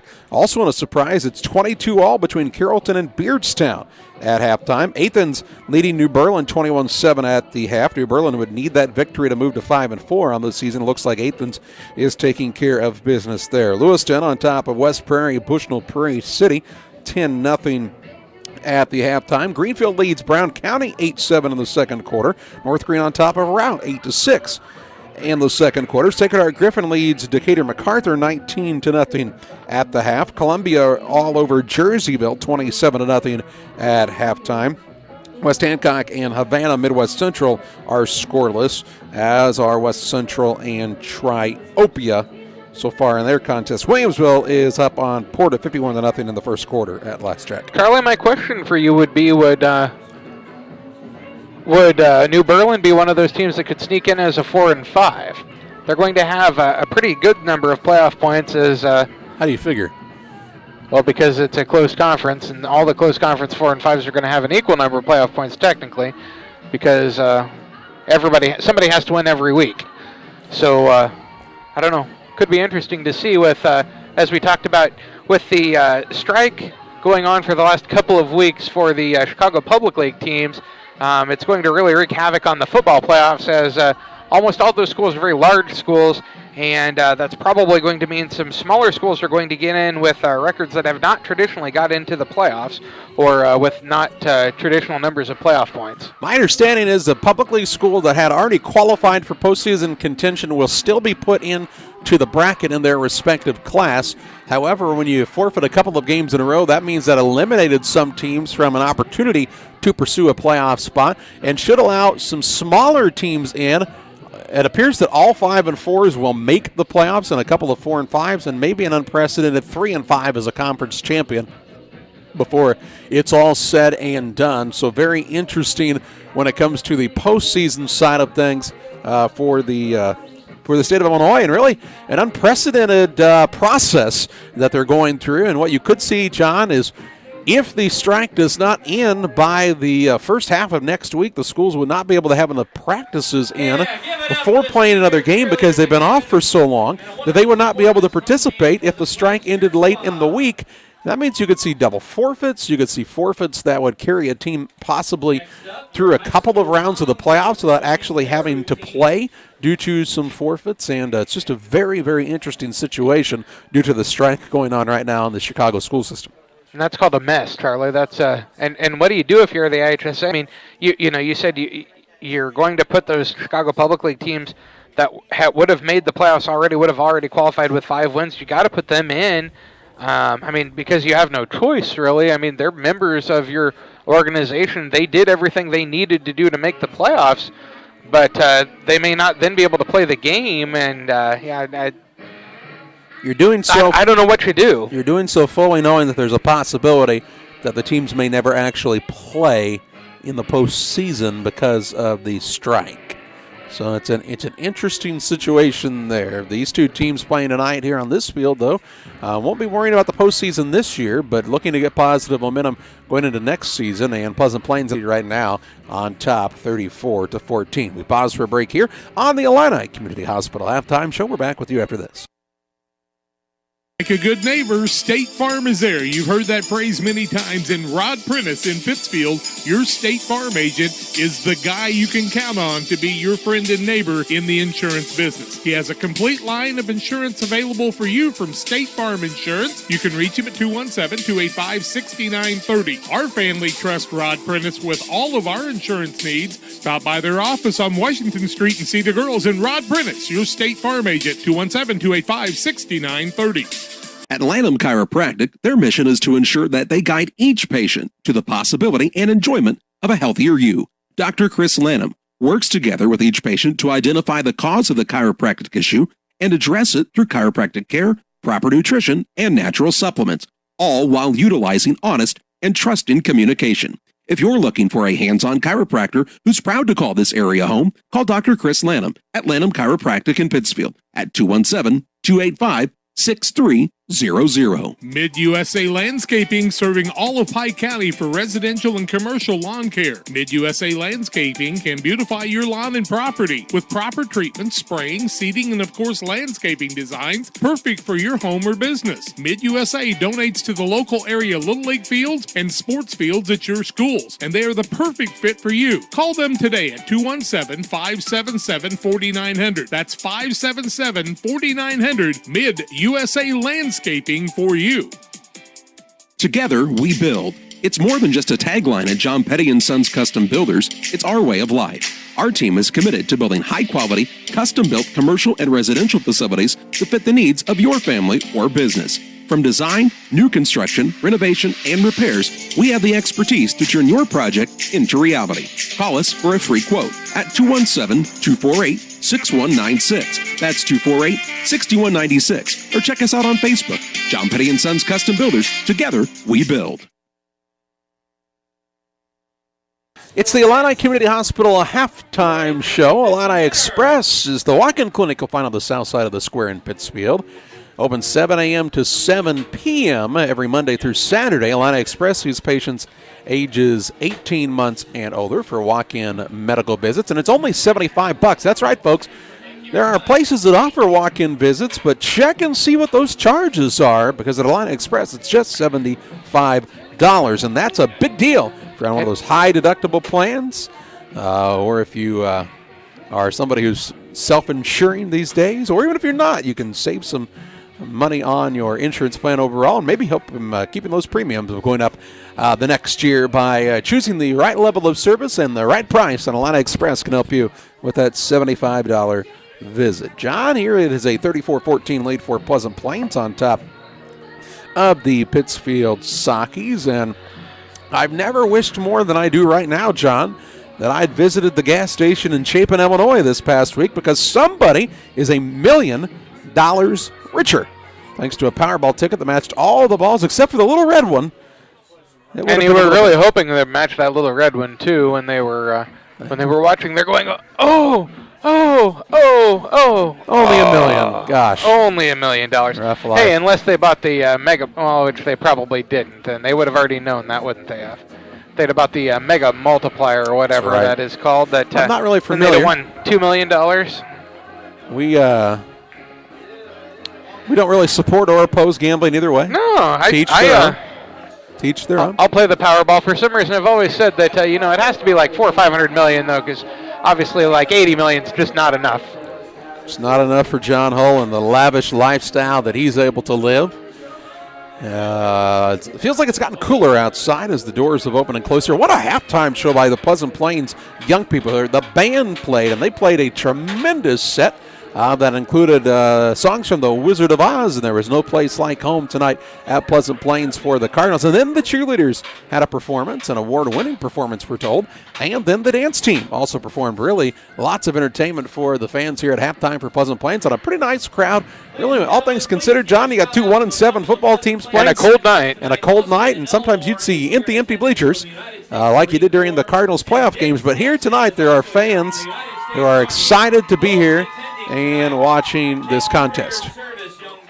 And yeah, Charlie, they're here and they're cheering on their team, and it's good to see. I'm glad to see that, as we've seen some smaller crowds across the Sangamo Conference, but Pleasant Plains not one of those places. We have both teams out on the field, finishing up as they're trying to get stretched back out on this cool night. As we've told you a number of times, Pleasant Plains will get the football to start the second half of play. Looks like the officials are just now making their way to the field, and I'll tell you, if the teams are not out by the time they restart that 3-minute clock, it's a penalty on the teams. And I'm telling you, John, I'd throw the flag on the officials right now. These guys down here, you got to watch them. Just kidding, obviously.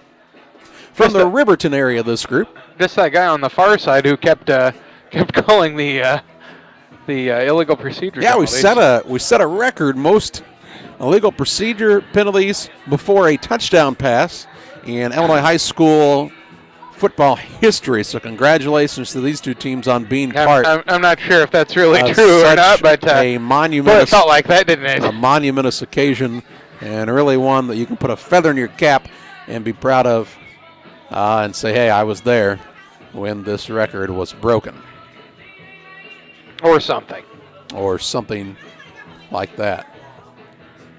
Want to remind you about the Pike County Express, your local family-owned newspaper serving Pike County and the surrounding areas since 1991. Check it out each Wednesday on a newsstand near you. And I like the Pike County Express. Lots of very positive stories, lots of great local news for you to check out there. And they do a great job of supporting the community. They've got reporters everywhere. They don't have a large staff, and man, they are an active group of folks, and they are everywhere, out and about, and covering as many things as they can each and every week. And that Wednesday paper is chock full of good news for you to read about in the Pike County Express. And nobody needs the negative national news. That's right. You get read the positive local news. You get plenty of that all the time, and not in the Pike County Express. Lots of good stories, good news. The Pike County Express. Pick it up on a newsstand near you. Well, it's the Trash Queen scoreboard as a 34-14 advantage for Pleasant Plains on top of Pittsfield. Trash Queen, for all of your residential trash pickup needs, give them a call, 320-4320. They're going to ask you a very important question when you call, John. What is your address? That as well. You know what else they'll ask? How are you going to pay? That as well. You know what else they'll ask? Do you want a pink can or not? Do you want the pink can? And the answer to that is... always yes. Yes, you always want the pink can. They have pink cans and blue cans now, is that right? It's a dark color. Okay. I'm not sure if it's pink or what the other color is. I think it may be brown. Okay. It's pink for sure. Could be green. I'm colorblind, obviously. Definitely I can pink. see the pink. The pink is the one to go with. Really, you shouldn't even be in your mind thinking about the other color. It should be just the pink can from Trash Queen. 320-4320. That's 320-4320. The Pleasant Plains Cardinals and the Sockies were going to both be on the same side of the field to kick the ball off and receive it, which would have been more interesting. Somebody would have been offsides the entire time. I don't know how that would work. Canadian football has an additional player. Do you know that? Hey? They have 12? 12 players. I had no idea. I knew they had extra yardage, but I had no idea they had extra players. Just one, not extra players. Just one extra player. An extra play. Is that just like once per game or just all the time? Just on third down. J.J. Petty puts his foot into this one, and it's going to drive the man back in Parker Komet, and he'll pick it up and run toward the wide side of the field. Cuts it up around the 20, is tripped up, and now he's able to regain his balance, though, around the 25. Slung down and out of bounds by Ladner at around the 26-yard line, and that's where the Cardinals will have it 1st and 10 at their own 26. You were going to say something, John? I don't think so, Charlie. I was just looking. Look at me like that again. See what happens. Nothing. Obviously nothing happened because he looked at me just like that again. John with the face for this side of the microphone, ready to go here. 2 receivers to the right, 2 to the left-hand side. The quarterback, Brendan Flanagan, stands in the shotgun. Puts a man in motion, and Sunley going to hand it off to Sunley along the right-hand side. Nick Sunley has the corner as he turns upfield, has the first down, and a penalty flag flies in. And what a throw from the back judge there. He really put his arm into that one and threw that flag. What's that going to be, Charlie? Going to be a hold? I think it's going to be a hold. And it is against the Cardinals. Looks like it's around the 35-yard line, so that'll move it back to the 25. And it'll be a first and 11, I think, if that's correct. Looks like it's going to be about that, yeah. So first and 11 from the 25. Hold happened quite a ways downfield. I'm not sure if somebody needed the hold, as it looked like he would have probably had the first down either way. Without it, as the hold happened well behind him. They'll put Sunley in motion once again. They will fake the handoff. Now they give it off to McClanahan. McClanahan rumbles forward. He's stood up and now driven backwards near the 27-yard line. That's a pickup of a couple of yards on the play. Call it a 3-yard pickup, and they'll put it at the 28. Second down and 8. McClanahan with 41 yards on 8 carries now, so just a little over 5 yards a carry. Trips right, single receiver to the left-hand side, just underway here in the third. Flanagan is in the shotgun. Looks to the sideline, and they'll change some things up here. They'll say move McClanahan from the right to the left. Back to passes Flanagan, looking right, little shoulder shimmy. Now he's looking downfield, has a man, and Williams, he's got it. Breaks the tackle, still on his feet, 20-yard line. 15, 10, 5, and a score. Flanagan to Williams. And that is a 72-yard pass. And a touchdown for the Cardinals. A 72-yard strike with 10:45 to play in the third makes it 40-14. 72-yard pass from Brendan Flanagan. And a tenacious stiff arm from Williams. He shoved Freeman away. Have you ever had a gnat kind of around your face, and you kind of slap it out? That's what he did to poor Freeman that time. Here's Carney on to put it through the uprights with the extra point attempt, and he does. 10:45 to play in the third. 41-14. Cardinals on top of the Sockies. Back with you after this. Welcome to the city of Pittsfield, a great place to call home or a great place to visit as a home away from home. Visit the beautiful downtown area with the Pike County Courthouse and many businesses and restaurants to enjoy. Then check out the Pittsfield City Lake, a great place for boating, fishing, and camping. And new to the lake this year, a disc golf course. Learn more about all that the city of Pittsfield has to offer by visiting their website, pittsfieldil.org. The city of Pittsfield and Mayor John Hayden wish the Sockies good luck this season.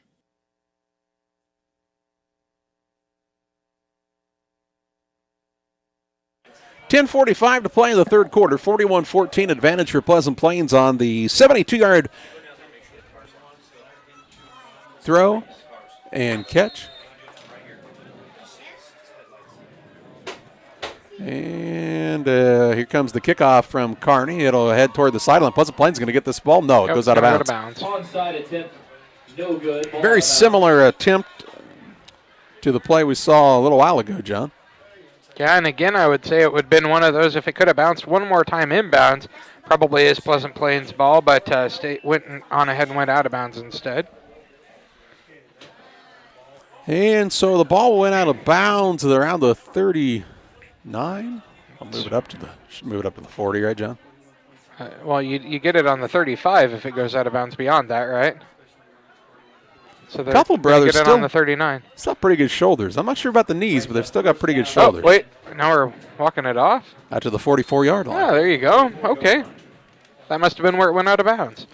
So first and 10 for the Sockies at their own 44. 10:45 to play here in the third, trailing 41-14. The numbers are reversed on the scoreboard. Here's Walston in. He'll go in motion, be split out wide to the right-hand side. I think he was just late coming to the party, actually. They'll pitch the ball to Freeman. He's got men right on him in a hurry. Freeman gets the ball. As in on the stop was Nick Sunley, a loss of 4 on the play. It'll bring up a second down and 14. And not a lot of blocking on the right side that time, as Freeman had no chance. Basically, men were on him as soon as he got the flip. 10-20 and counting to the third. 41-14 advantage here for Pleasant Plains. Pittsfield a second and long from their own 41-yard line. Single wing to the right. They'll put Freeman in motion. They'll hand it off to the deep back in Grattan. Grattan looking to run left. He gets the corner, has the first down, it appears. Depending on where he stepped out of bounds, they'll mark him out, just at about the 49-yard line. So that is a pickup of 10 yards on the play. And it'll bring up a third down and about 5. We'll go up to 48, in fact. The chain guys thought he had the first down to begin with because they were moving, and then the line judge said not so fast. They put the ball to 48, so a third down and 3 yards to go here. They keep the clock moving, though, so he stepped out of bounds, but they ran the clock. Here's Grattan going to have the first down anyway, as he's taken out inside the 40 to around the 37-yard line. That's a pickup of 11 and a first down. Sunley in on the stop again. You've seen him on a lot of stops tonight. 29 yards on 6 carries now for Gage Grattan. 5th first down of the night for Pittsfield. 9:15 and the clock ticking down here in the third. 41-14 advantage for Plains. Fresh set of downs for the Sockies at the Pleasant Plains 37-yard line. I formation behind the quarterback, Bobby Stout, the sophomore signal caller, takes the snap, hands it off to Grattan. Again running left. Again has good success as he's taken down inside the 30, near the 28-yard line. A gain of 9 on the play. And it'll bring up a second and short. Grattan now 38 yards on 7 carries, picking up some bigger chunks of yardage now. And the Sockies with some success on the ground right now, but man, oh man, John, down 41-14. It's got to score fast, don't you? Yeah, going to take some quick scores. Single man wide left. Stout is under center once again for the Sockies. He hands it off to try to get it to Freeman on the end around. Ball loose, and the Plains Cardinals say, we have it, and they do. So the Sockies fumble it again, and Pleasant Plains recovers it at the 30-yard line. Freeman would have gained a yard there maybe, but... Well, they picked it up at the 30-yard line, and that is where the Cardinals will start 1st and 10 at their own 30 with 8:17 to play in this third quarter. Something that the Sockies really haven't had that much trouble with until the last couple weeks, Charlie. So it's 1st and 10 for Pleasant Plains. 2 receivers wide left. Let's see if they want to go for the deep strike. No, instead they'll hand it off to Carter. He's spun around and hit near the line of scrimmage. Gets back to the line. Going to gain a very short yard on the play. It'll bring up a 2nd and 9.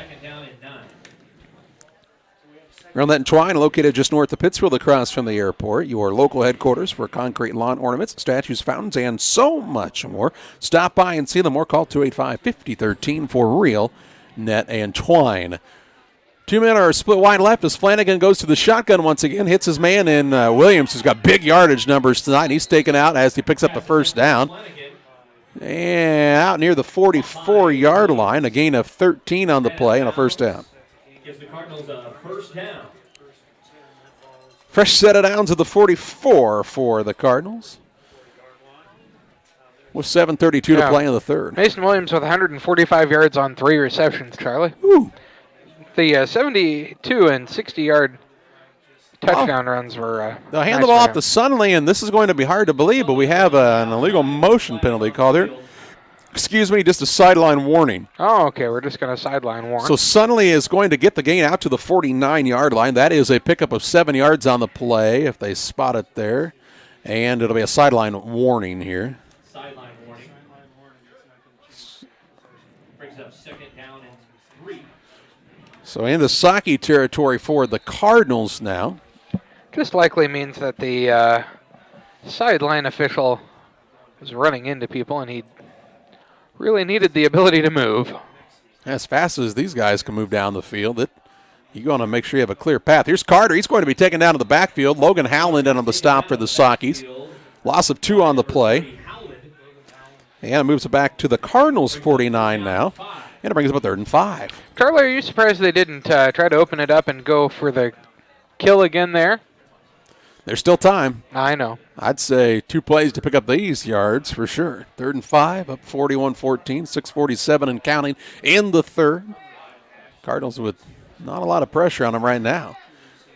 Flanagan stands deep in the shotgun. 2 men wide either side. Steps back, passes, has his man. This is Dakota Sunley, and he's fighting for yardage along the far sideline and is finally taken out of bounds at the 38-yard line. A 13-yard pickup and a first down. Big first down for the Cardinals.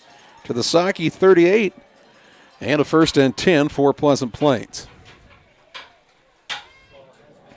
6:19 and counting in the third. 290 yards passing now for Pleasant Plains, Charlie. 290 yards passing on 19 attempts. Flanagan has thrown some good balls tonight for sure. He has. Trips left, single receiver right. Flanagan again in the shotgun. He is going to throw the little shovel pass to Sunley. Sunley looking for blockers, cuts back towards the middle of the field now, dives ahead near the 27-yard line on the play. They're going to call it a first down. Yep, should be an 11-yard pickup and a first down. So the little quick shovel that time.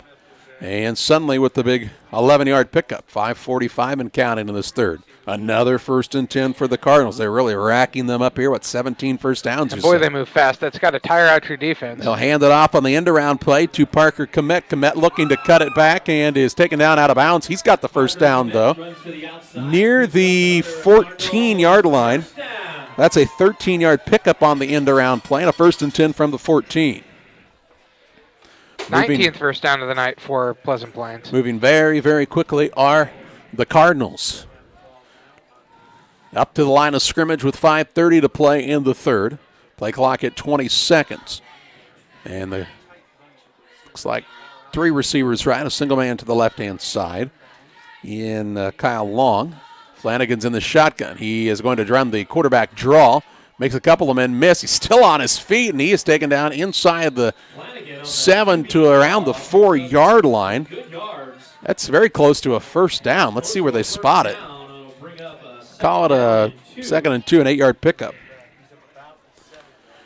And he fit through what was not a very wide lane that time, but picked up 8 yards.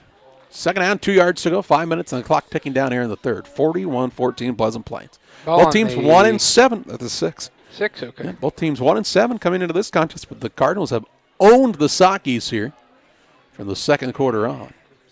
Flanagan in the shotgun, takes the snap. He'll hand it off. That is to Tom, and Tom is, my oh my, looks like he's in. They'll say he's down at the 1. This guy likes to make it dramatic. So that's a first down, 1st and goal from the 1. So give him 5, 17 yards on 4 carries now for Devin Tom. And it's 1st and goal from the 1. With 4:27 to play in this third quarter. Cardinals looking to get another score on the board here, though. Hand it off to Tom. Tom is like a ping pong ball, bouncing off of people, and he's in for the score. So the Cardinals now lead 47-14 with 4:16 to play here in the third. And they'll bring on Kearney for the extra point attempt.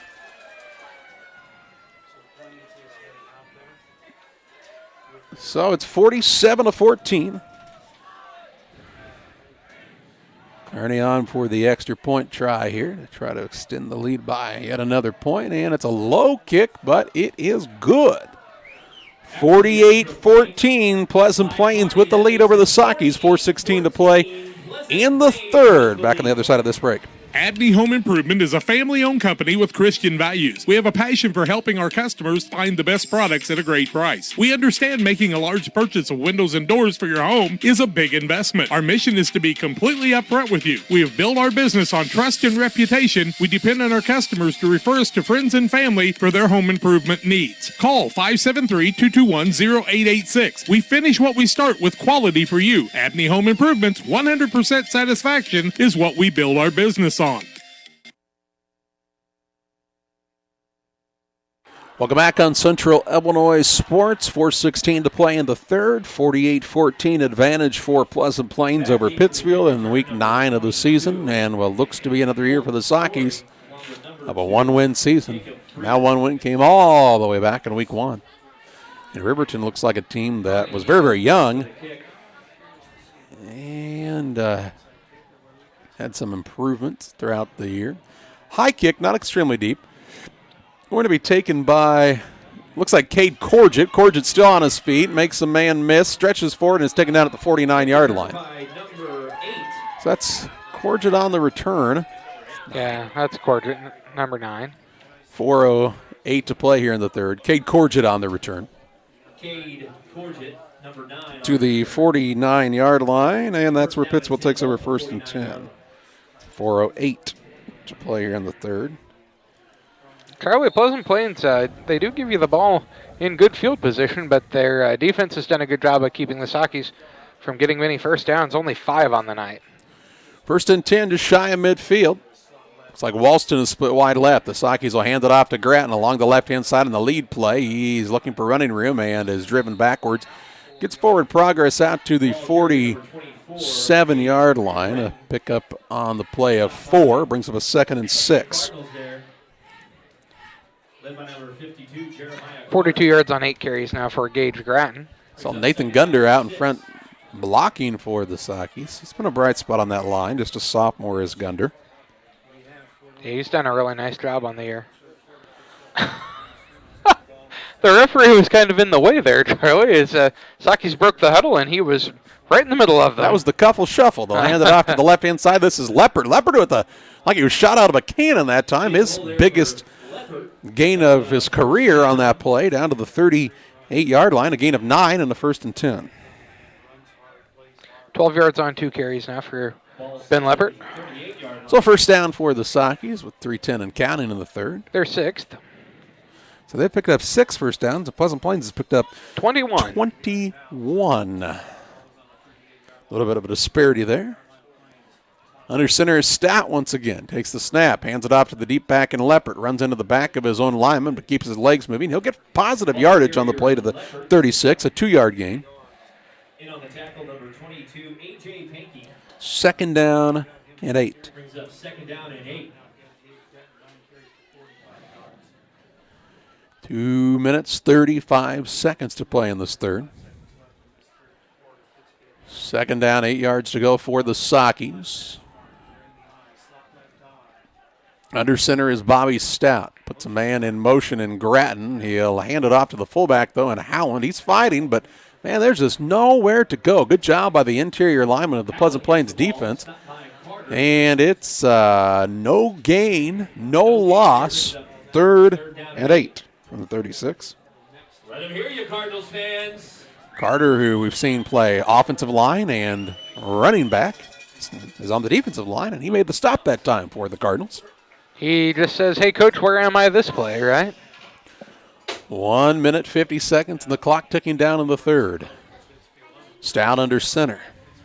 Takes the snap, hands it off to Freeman. Freeman looking for room around the left-hand side, has a little bit of a running lane, taken down near the 31-yard line. That's a pickup of 5.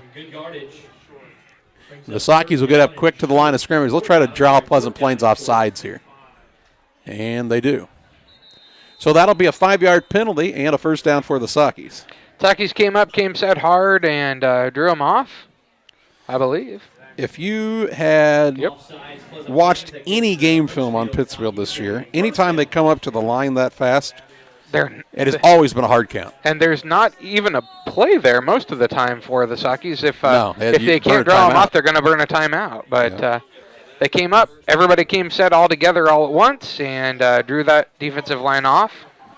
So a fresh set of downs at the 26-yard line. They'll hand it off to Freeman. Freeman looking for running room, makes a man miss. Still on his feet near the 22-yard line, a gain of 4. Be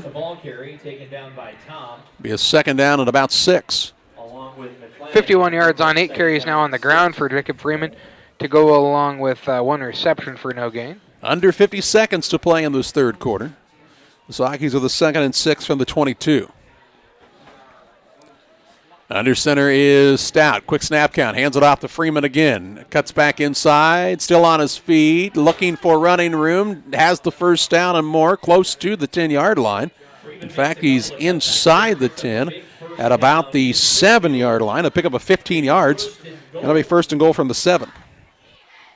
So Jacob Freeman showed the shiftiness that time. And with 20 seconds left in the third. It's 1st and goal for the Sockies from the 7. There was a man there to tackle him in the backfield, and he got blocked. Handed off to Freeman again, and this time no such luck. Going to be taken down at the line of scrimmage, and I do believe that'll be the final play of the third quarter. They'll move it all the way to the other end of the field to start the final quarter of play. And when we start the fourth quarter, it's Pleasant Plains 48, Pittsfield 14. And we're back with your fourth quarter play-by-play on Central Illinois Sports after this. Call Best Systems Builders for all your insulation needs. We are a full-service insulation contractor offering both open and closed cell spray foam, blown cellulose, and fiberglass installation. Best Systems has 2 BPI certified professionals ready to inspect your home or business today. You may qualify for incentives through the American Act on Energy program. Call Scott or Michael at 217-285-6005 for your free estimate, or visit us online at gobestsystems.com and start saving money on your energy bill today. For all of your commercial and residential trash pickup needs, call Trash Queen, serving Pike, Scott, and Morgan counties with affordable residential trash service and roll-off dumpsters. We're proud to be locally owned and operated and want to earn your business. Give us a call to find out just how affordable our rates really are. Call Trash Queen at 217-320-4320. That's 217-320-4320. Or check us out on Facebook. Trash Queen, our business is picking up.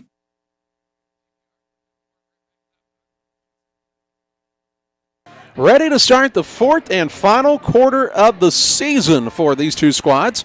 It's 48-14 Pleasant Plains all over Pittsfield right now, but the Sockies are trying to get on the board again as they have it first. Check that 2nd and goal from the 7. 2nd and goal from their own 7-yard line. Carly, let's zoom out just a little here, maybe. Oh, I like it close. I know you like it close, but Cody Walson is wide left for the Sockies. Leopard is the wingback to the left. Freeman's deep in the backfield. They put Leopard in motion left to right. Long snap count. Sure looked like the Sockies moved early there. The handoff goes to Freeman. He'll take it inside the 5 to the 4. A gain of 3 on the play, and it brings up a 3rd and goal from the 4. Freeman 69 yards on 11 carries now. Sure looked like Freeman and Wade Howland, both in the backfield, were early in motion, but no call here. The official who was throwing those penalty flags earlier, looks like he's got his hands in his pockets. He says, let's just keep this one rolling. He says, my hands are cold now. I'm not throwing anything. 11:27 to play in this one. 48-14 advantage for Pleasant Plains. Here's a pitch to Freeman. Freeman cuts it back inside. He'll get into the end zone with the 4-yard run. Jacob Freeman takes it in at the 11:16 mark of this fourth quarter to make it 48-20.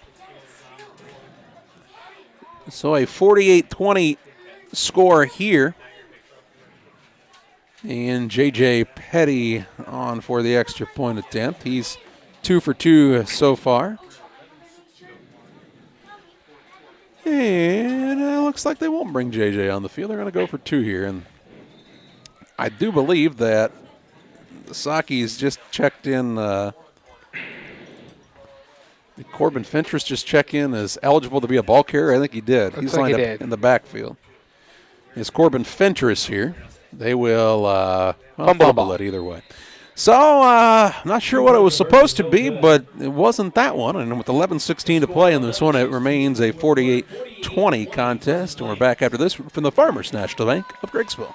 The Farmers National Bank of Griggsville, with locations in Griggsville, Mount Sterling, and Pittsfield. Maybe you ask, why choose Farmers National Bank of Griggsville? The answer is simple. Local people, local decisions, and local commitment with local investments. We have many products and services to meet your needs. We invite you to find out more about us. Go to fmbgriggsville.com and explore all the services we offer. Visit any of our 3 friendly locations in Mount Sterling, Griggsville, and Pittsfield today. The Farmers National Bank of Griggsville, local people helping local people, member FDIC.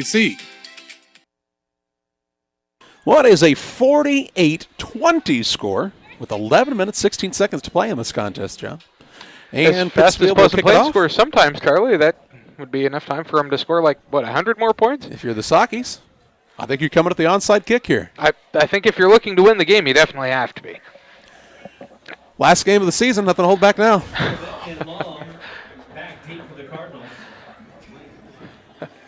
And J.J. Petty in to kick off. And Sakis will bring another lineman onto the field as they were a man short on the kickoff for the third time tonight. And Petty's kick is going to be on the ground. It's an onside attempt, and Pleasant Plains dives on it right at the 49-yard line, and that's where they'll start 1st and 10 at their own 49. So it didn't get much of a hop that time. And by that I mean it hugged the ground the entirety of its... I'm not sure he could make it do what it did again. And oblong football doesn't do what it just did very often. It hugged the ground. 48-20, the lead for Pleasant Plains. And the Cardinals with it 1st and 10 from their own 49-yard line. Flanagan's in the gun with a couple of receivers bunched to either side. They'll hand it on the end-around play to Sunley, but not before. Hey, he's back. The old knee slap play. I'm not sure. What does this mean? I have no idea what the knee slap means. I've never seen that until tonight, and tonight I've seen it a whole lot of times. More than I would have liked to have seen. They'll move it back to the 44, and it'll be 1st and 15 from the 44. It's also an illegal procedure, and whatever the knee slap is that it means. I'm still wondering if it's maybe what side it is, Charlie, but I don't know. Why would it? Okay. I don't know what you're trying to explain. What side of the... whether it was the right or the left kind of idea. Flanagan rolls out. He is back to pass. Looking downfield, and it is incomplete. His man that time who was trying to hit was Parker Komet, and they could not commit that time, and that'll be 2nd and 15. That was terrible, Charlie. Anything you can do. At this point, I can do worse. Comic relief with 11:01 to play here in the contest. 48-20. Clock stops on the incomplete pass. Along this commit, huh? Looks like Jacob Freeman goes down, and Ian Damon comes in to play defensive back. They'll hand it off to Sunley along the right-hand side. The play was stretched out, but he makes the man miss in the backfield. Now he's taken out of bounds near the 45-yard line. No, it looks like he stayed in. All right, he was somehow able to stay in bounds to keep the clock moving. That line judge is cold. He's saying we're going to keep it going. Gain of 2 on the play, and the eye in the sky sometimes does lie, obviously. That was Sunley on the carry. You. Nick Sunley. Yeah. That's a 3rd and 13. Yeah, Dakota Sunley has not run the ball tonight. Flanagan puts a man in motion in McClanahan. He'll throw to his right. He's got a man wide open, but he overthrows his intended man in Dakota Sunley. And it'll be 4th down, and we will see the punt team for Pleasant Plains for the first time that I can remember tonight. I thought maybe they just run miracle pass plays to Mason Williams. All right, let's throw it off the chest to the defensive back and see if we can make that happen again. I mean, that's how the first half ended. Yeah. First time we've seen the Cardinals have to punt, and the punter is A.J. Pankey. He's a 6'2", 190-pound junior, and Pankey stands back at his own 33. He gets a good snap, and Pankey puts his boot into this one. It's a nice punt. It's going to be taken by the Sockies. Jacob Freeman makes a man miss, but has because of a block in the back, and Freeman's going to have a run back here that he gets to the 37, but there's a piece of a laundry back on the field near the 22-yard line, so the Sockies will start back at half the distance. They're almost. Yep. I believe it'll be half the distance. Maybe not. Maybe it's just a 10-yard walk-off from where it is. Yeah, it's just a 10-yard penalty. Oh, yeah, that's true. So okay. Move back to the 11-yard line or so. 6th penalty on the night against Pittsfield the 11 for 60 yards. From the 10-yard line. So 1st and 10 from just outside the 10 for Pittsfield. Down 48-20 with 10:08 to play. Something you want to say? Be a long drive. A long way to go before another score here. And a short time to get there. Right? Sockies have been in this position before. And they're talking to the lineman now about the play. It's never good when you break the huddle and the guys have to kind of talk about what the play is, but they'll give it off to Leopard. He dives over the top of a would-be tackler. Leopard with the ball. And caught again a 6. Caught again a 7. 2nd and 3. 21 yards on 4 carries now for Ben Leopard. Up to the 18. 9:45 and counting on this one. Stout now will go back to the official and report that Fentress is in as an eligible running back. Fentress plays lineman. They said, well, they did it with Carter earlier, and they're going to call a timeout.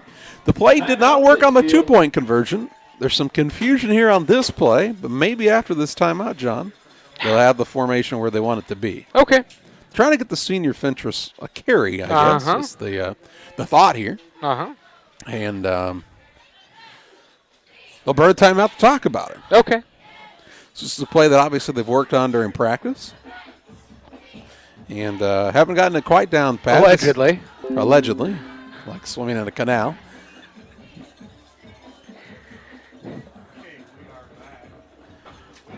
Nine minutes, 28 seconds is all that's left in this season, John.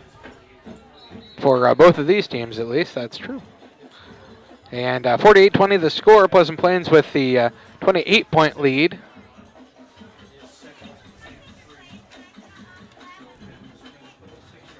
And we're just about ready to get back to some live action here. You gotta love computers, don't you? Nope. I don't. I do not. It is a 2nd and 3. They'll hand it off to Freeman, it appears, as the ball carrier, and he'll have the first down. Out across the 24 to about the 25. Gain of 7 on the play. 1st and 10 from the 25-yard line for the Sockies. Freeman up to 80 yards on 13 carries now. He's really piling them up. Fentress is in the backfield, and who else is back there? Hal? They'll hand it off to Fentress, I do believe. And he's... They did. Fentress is taken down for no gain on the play. Ball carrier Fentress tackled at the line of scrimmage. Makes it a 2nd and 10. Led by number 18, Antonio Reese. Well, they tried to run that play, and a couple of times. The third time, they actually got the snap off. It didn't go anywhere, but hey, the old college try. Single man wide right. Fentress again is in the fullback position. They'll hand it off to the deep back and Leopard. Leopard with a stiff arm, but he's going nowhere either. Nowhere in a hurry. He stays in bounds, though, keeps the clock rolling. Leopard stays in bounds, pushed down. Even if he didn't, he was going to be called in bounds because that's what we've had for the entire second half. He gained a yard. There ain't any reason to extend this game longer than it has to be. Gain of a yard, and it is a 3rd and 9. The 36 with just under 8 to play.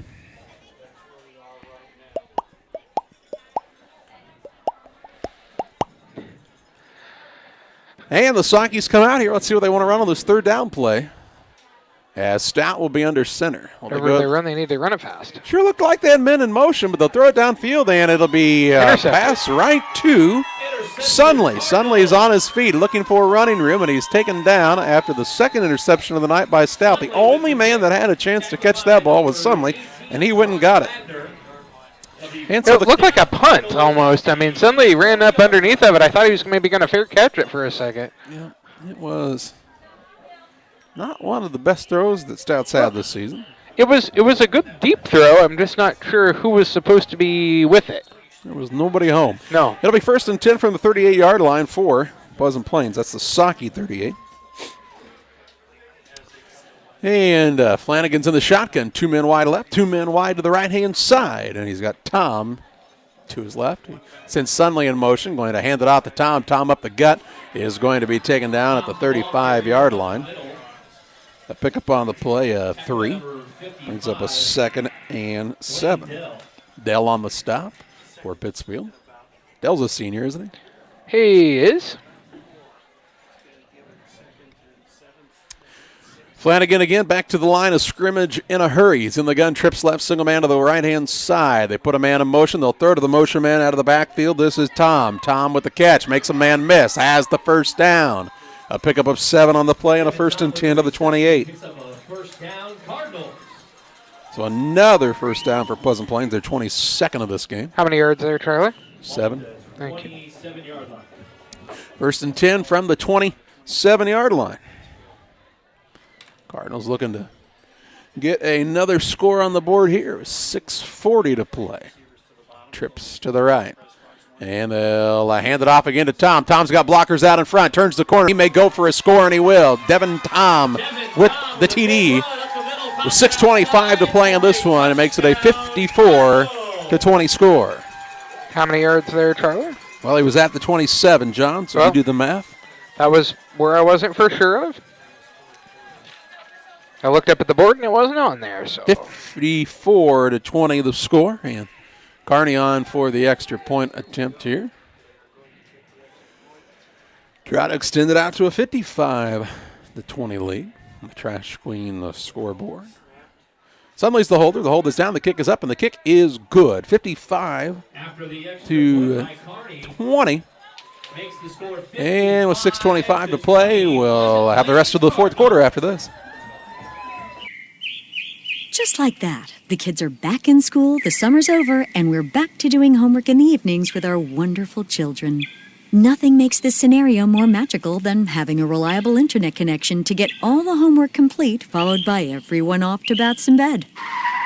So after that dream is over and the kids are finally doing their homework, make sure you have a strong internet connection. Call Cascom today at 1-800-252-1799.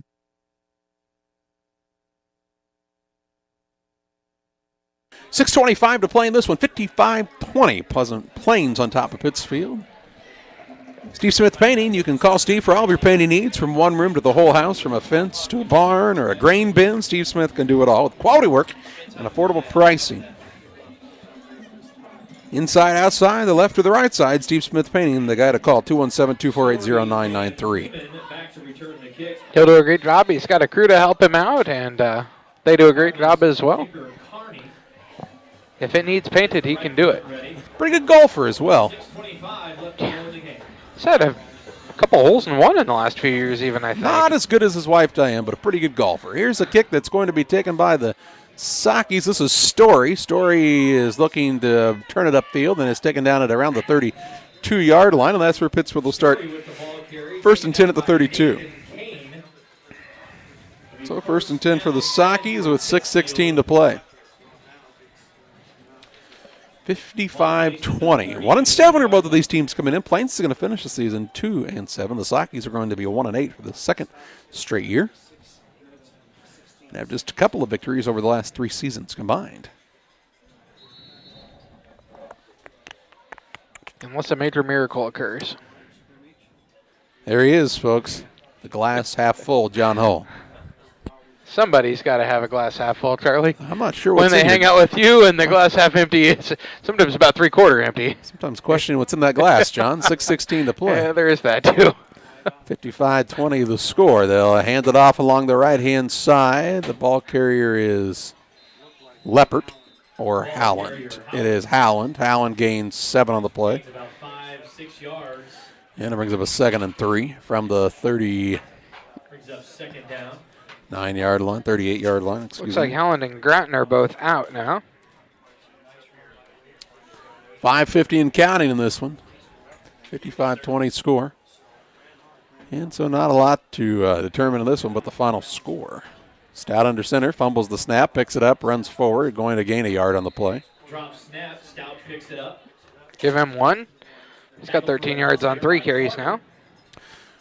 So it'll bring up a 3rd down, and I'll move the box up to the 39, so 3rd and 3. And the Sakis looking to get a fresh set of downs here on the evening. They have been able to pick up 10 first downs. 23 for Pleasant Plains. It's a disparity of 13. They will hand the ball off along the left-hand side. The ball carrier is Blaine Dell. Ball carrier Dell in on the tackle. He gets no gain on the play, and it's 4th down. And Long forcing a 4th down. So it's run if you're a lineman day at the old ballpark. All the linemen are going to be in one slot on the score sheet today. Well, they're not going to have to add up very many yards. There is that. The right spot. It's 4th down for the Sakis, and there's still 4:37 to play in this game. They'll have they're going for it. Freeman deep in the backfield. Let's see if they give it to him, see what he can do here. Freeman will get a carry along the right-hand side. He has the first down. Freeman will take it out near the 45-yard line. It's a pickup of 6 on the play and a Saki first down. Jacob Freeman still playing hard in his last game. 4:14 left in this one from the 46. Freeman, 86 yards on 14 carries now. They'll Working on trying to get to 100 on the day. Dell and Fincher's back in the backfield. Not a lot of speed back there. They'll give it off on the right-hand side. That is Howland, is back in the backfield, and he'll get a carry that, there's a penalty flag. Probably a face mask. Howland was going to get about 8. He takes it down to the 46 of Pleasant Plains. That is an 8-yard pickup. And then there is a penalty that will be against the Sakis. They're moving back. No, it's a face mask, 5-yard penalty. So first down, they'll be down to the 41-yard line of Pleasant Plains for the Sakis. 1st and 10. They'll break the huddle of the Sakis with Grattan split wide right, Freeman the deep back, and Fentress is in at fullback. They'll send Stout back to pass, looking downfield, throws it into double coverage, and it is incomplete. Nearly picked off. There was at least a receiver there that time in Rubel. And 2 Cardinals. Incomplete pass stops the clock with 3:21 to play. Stops the clock. 2nd down and 10. That'll extend this game a little longer. 3:21 to go in the game now. 55-20 the score. Pleasant Plains with the big lead. Saki's with the ball. Down 55-20, as John told you. Grattan is split wide right. They'll hand it off to Wade Howland, trying to cut back to the middle of the field. Going to be taken down after a short gain on the play to the 37-yard line, gain of 4. Picks up a few yards. And it's a 3rd down and 6. 2nd and 6, excuse me. 2nd and 6. Grattan goes out of the game. And the Sakis bring a running Should back be in. 3rd down, should it not? Everybody else is 2nd. We'll go with it. Okay. Under center is... They ran the pass play on 1st down. Yep. Okay. Well, I was there. I was just making sure that I didn't have like some sort of out-of-body experience that I... Step back the pass. He throws, and it's caught by Blaine Dell, and a penalty flag in. Did he push off to get that catch? Well, Or we'll see what the play is. Looks like they're going to call it an called here. incomplete pass. Oh, you didn't think he caught it? Well, I don't think he caught it. They will give us a signal in a moment, I hope. Guys, you can just make it up at this point. It is an eligible man downfield. It's also a loss of down. A loss of down penalty against Pittsfield. So that'll move it back to the 42, and it'll be Brings up 3rd down. Ish. 3rd-ish down. Definitely should be 4th. I passed can count the plays. They passed on 1st, ran on 2nd. They got that play on 3rd down, and somehow it's still 3rd, but we'll call it 3rd and 11. We went on the last play being 2nd down, so that's fine. Yeah, it should definitely be 4th, but it's okay. I mean, the Sakis will break the huddle with an extra man, and now they'll have 2 extra. No, they're not. They didn't break the huddle. Actually, now they're breaking the huddle. They try to sprint to the line, and hey, it's a timeout. They're 2nd. Pittsfield. 2:30 to play. Back after this. Just because your kids are back to school doesn't mean you have to sacrifice your fitness routine. Illini Fitness is now open 24 hours a day, 7 days a week. Whether you're a busy parent, college student, night owl, or early riser, our hours now fit your schedule. Call to find out about our affordable memberships at 285-5635 or learn more by visiting IlliniHospital.org/fitness. Illini Fitness, located at 128 West Washington Street in Pittsfield.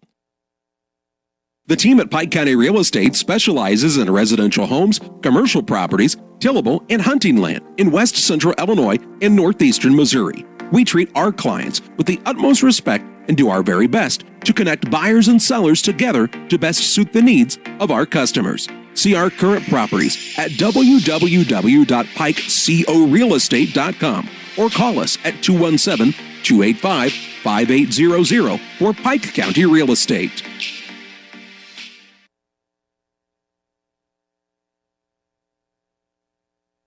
.2:30 to play. 3rd and 11 for the Sockies here. All right, Cardinals fans. They called the timeout. Let's see what they come out with on this play. What do you think about a halfback pass? I think a halfback pass is 3rd coming. and 11. I think a halfback pass is Who's the coming in. halfback right now? Freeman? No, it's Grattan. Oh. They'll send Stout back to pass. Stands tall, throws across the middle. It's tipped and incomplete. Stout pass down Intended receiver was by Tom. Freeman. Brings up 4th down and 1. Tom on the pass breakup, and it's 4th down.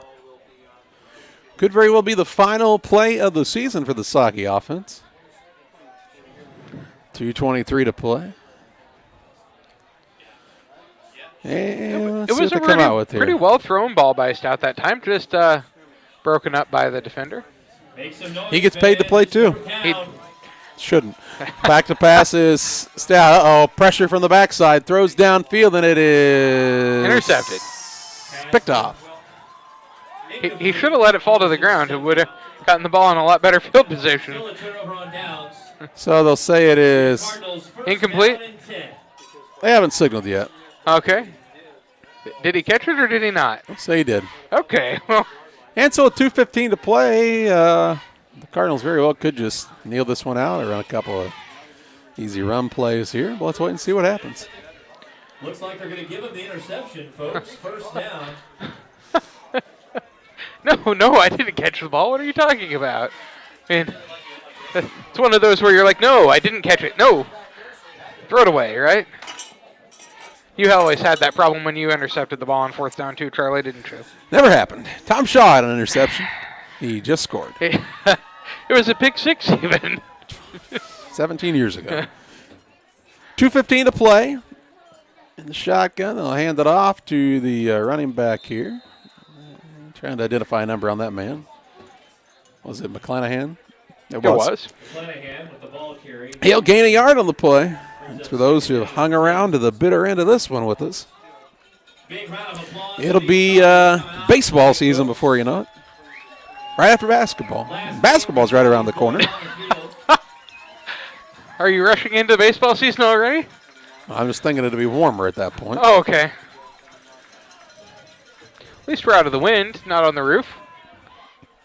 There he is. We appreciate the people from Pleasant Plains allowing us to be inside today. Poly positive here. Here's a handoff again to the running back. This is different running back than we've seen before. That's Jaden Biesenmeyer. And Biesenmeyer will take it out to the 41-yard line, a gain of 21. McAllister on the stop. Out to the 41 with 1:21. He did get out of bounds, it appears. The clock stops. Thank goodness.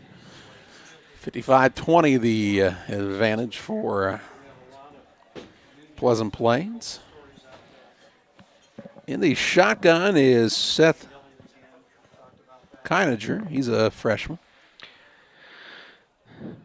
Trips right. Single receiver to the left-hand side. Keininger takes the snap. He is back to pass. Throws to the right-hand side to Parker Komet, and it's incomplete. Stops the clock with 1:16 to play. Could not connect with Komet that time. And the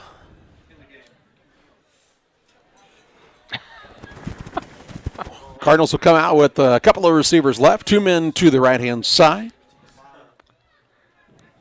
Standing in the shotgun is Keininger. Single man to his right is Wiesenmeyer. Put a man in motion. They'll fake to the motion man, hand it off, and it's loose, and it'll be, still loose. They're still fighting for it in Pleasant Plains. Pleasant Plains somehow recovered that ball. There were two Sakis there. All they had to do was fall on it, but instead they kept trying to pick it up. Luke Aldridge recovers that one. Okay. Third down and 12. And Luke will lose a couple yards on that pickup, and it'll bring up 3rd and 12 with 48 seconds left. Pleasant Plains could take a single knee, and this one would be over. Single man left. Single man right. Now they'll put a man in motion to the left. Geininger's in the shotgun. He's going to hand it off. Ball is loose, and it is recovered by, well, nobody yet. There's a scramble for it, and the Cardinals have recovered. And on that play, that's going to be the final play of the season. Brings up 4th down. And the old fumble left. Loses a couple yards, and this game mercifully comes to an end. 55-20 is the final in this one as Pleasant Plains moves to 2-7 on the year. The Sakis drop to 1-8, and we take a break, and we're back on the Geared Up postgame show. Up is your local source for custom apparel and awards. Geared Up offers a wide variety of apparel options, including embroidery, t-shirts, sweatshirts, polos. We do it all.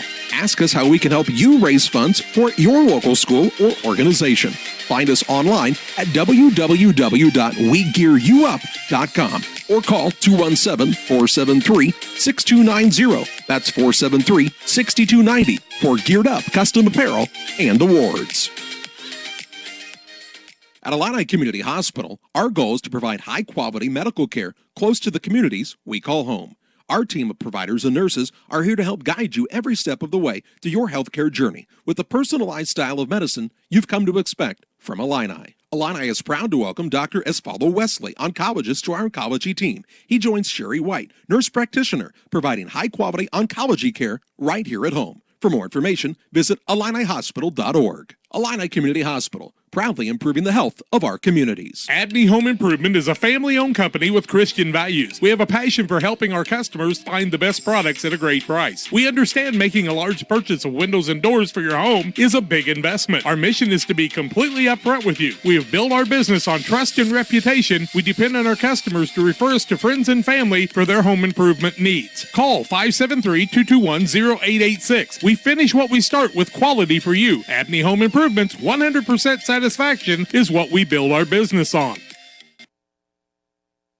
Welcome back on the Geared Up post-game show. Final score in this weeknight contest. The Pleasant Plains Cardinals defeat the Pittsfield Sakis 55-20. The Cardinals finish with their second win of the season. The Sakis drop to 1-8 to finish the year. Our post-game presented by Geared Up Custom Apparel and Awards. Does your business or organization need customized apparel? From t-shirts and sweatshirts to polos and jackets, Geared Up has the gear you need. Visit WeGearYouUp.com to learn more. John's got a look at some final stats in this final game of the season.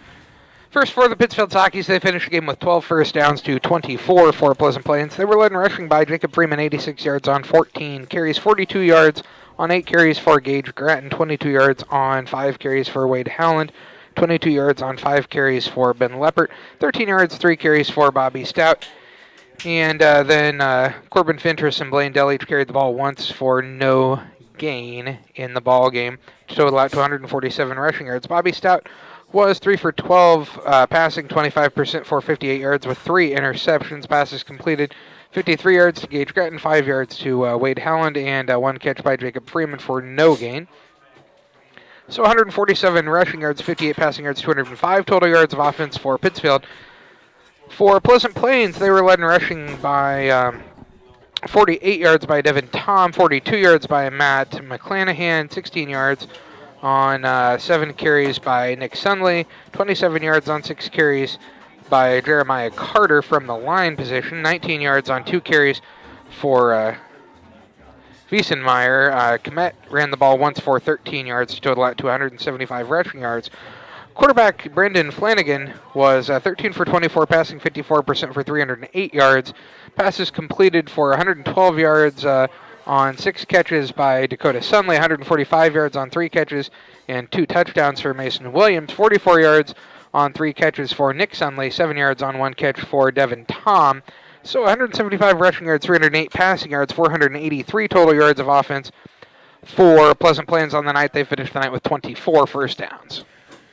Geared Up, proud to partner with local schools, businesses, and organizations for their fundraising needs. Custom apparel sales make great fundraisers, and at Geared Up, we guarantee at least 25% of all screen printed apparel goes back to your fundraising efforts. Learn more at WeGearYouUp.com. 55-20 the final in this one. John, the Sockies finished the season at 1-8. Sum up the season for us in a couple of words if you can. Well, Charlie, as Coach Petty talked about, the Socky defense played better on the year. They did not give up the greater than 50 points that they did last year. They're going to have to continue to get better as they go along, though, continue to get more athletic, continue to get more guys out. And, I feel like they did get better, Charlie, but got to continue to get better, work hard. Work hard in this offseason, and that's going to be the big part of it. We'll have playoff action for you with Camp Point Central starting next week with Central Illinois Sports. We'll also have basketball season kicking off just around the corner as the Socky Turkey Tourney is, less than a month away, really. And so that'll be exciting as well. Glad you joined us on Central Illinois Sports. We thank all of our sponsors for helping make tonight and the whole season of Socky football possible. And this has been another Central Illinois Sports presentation.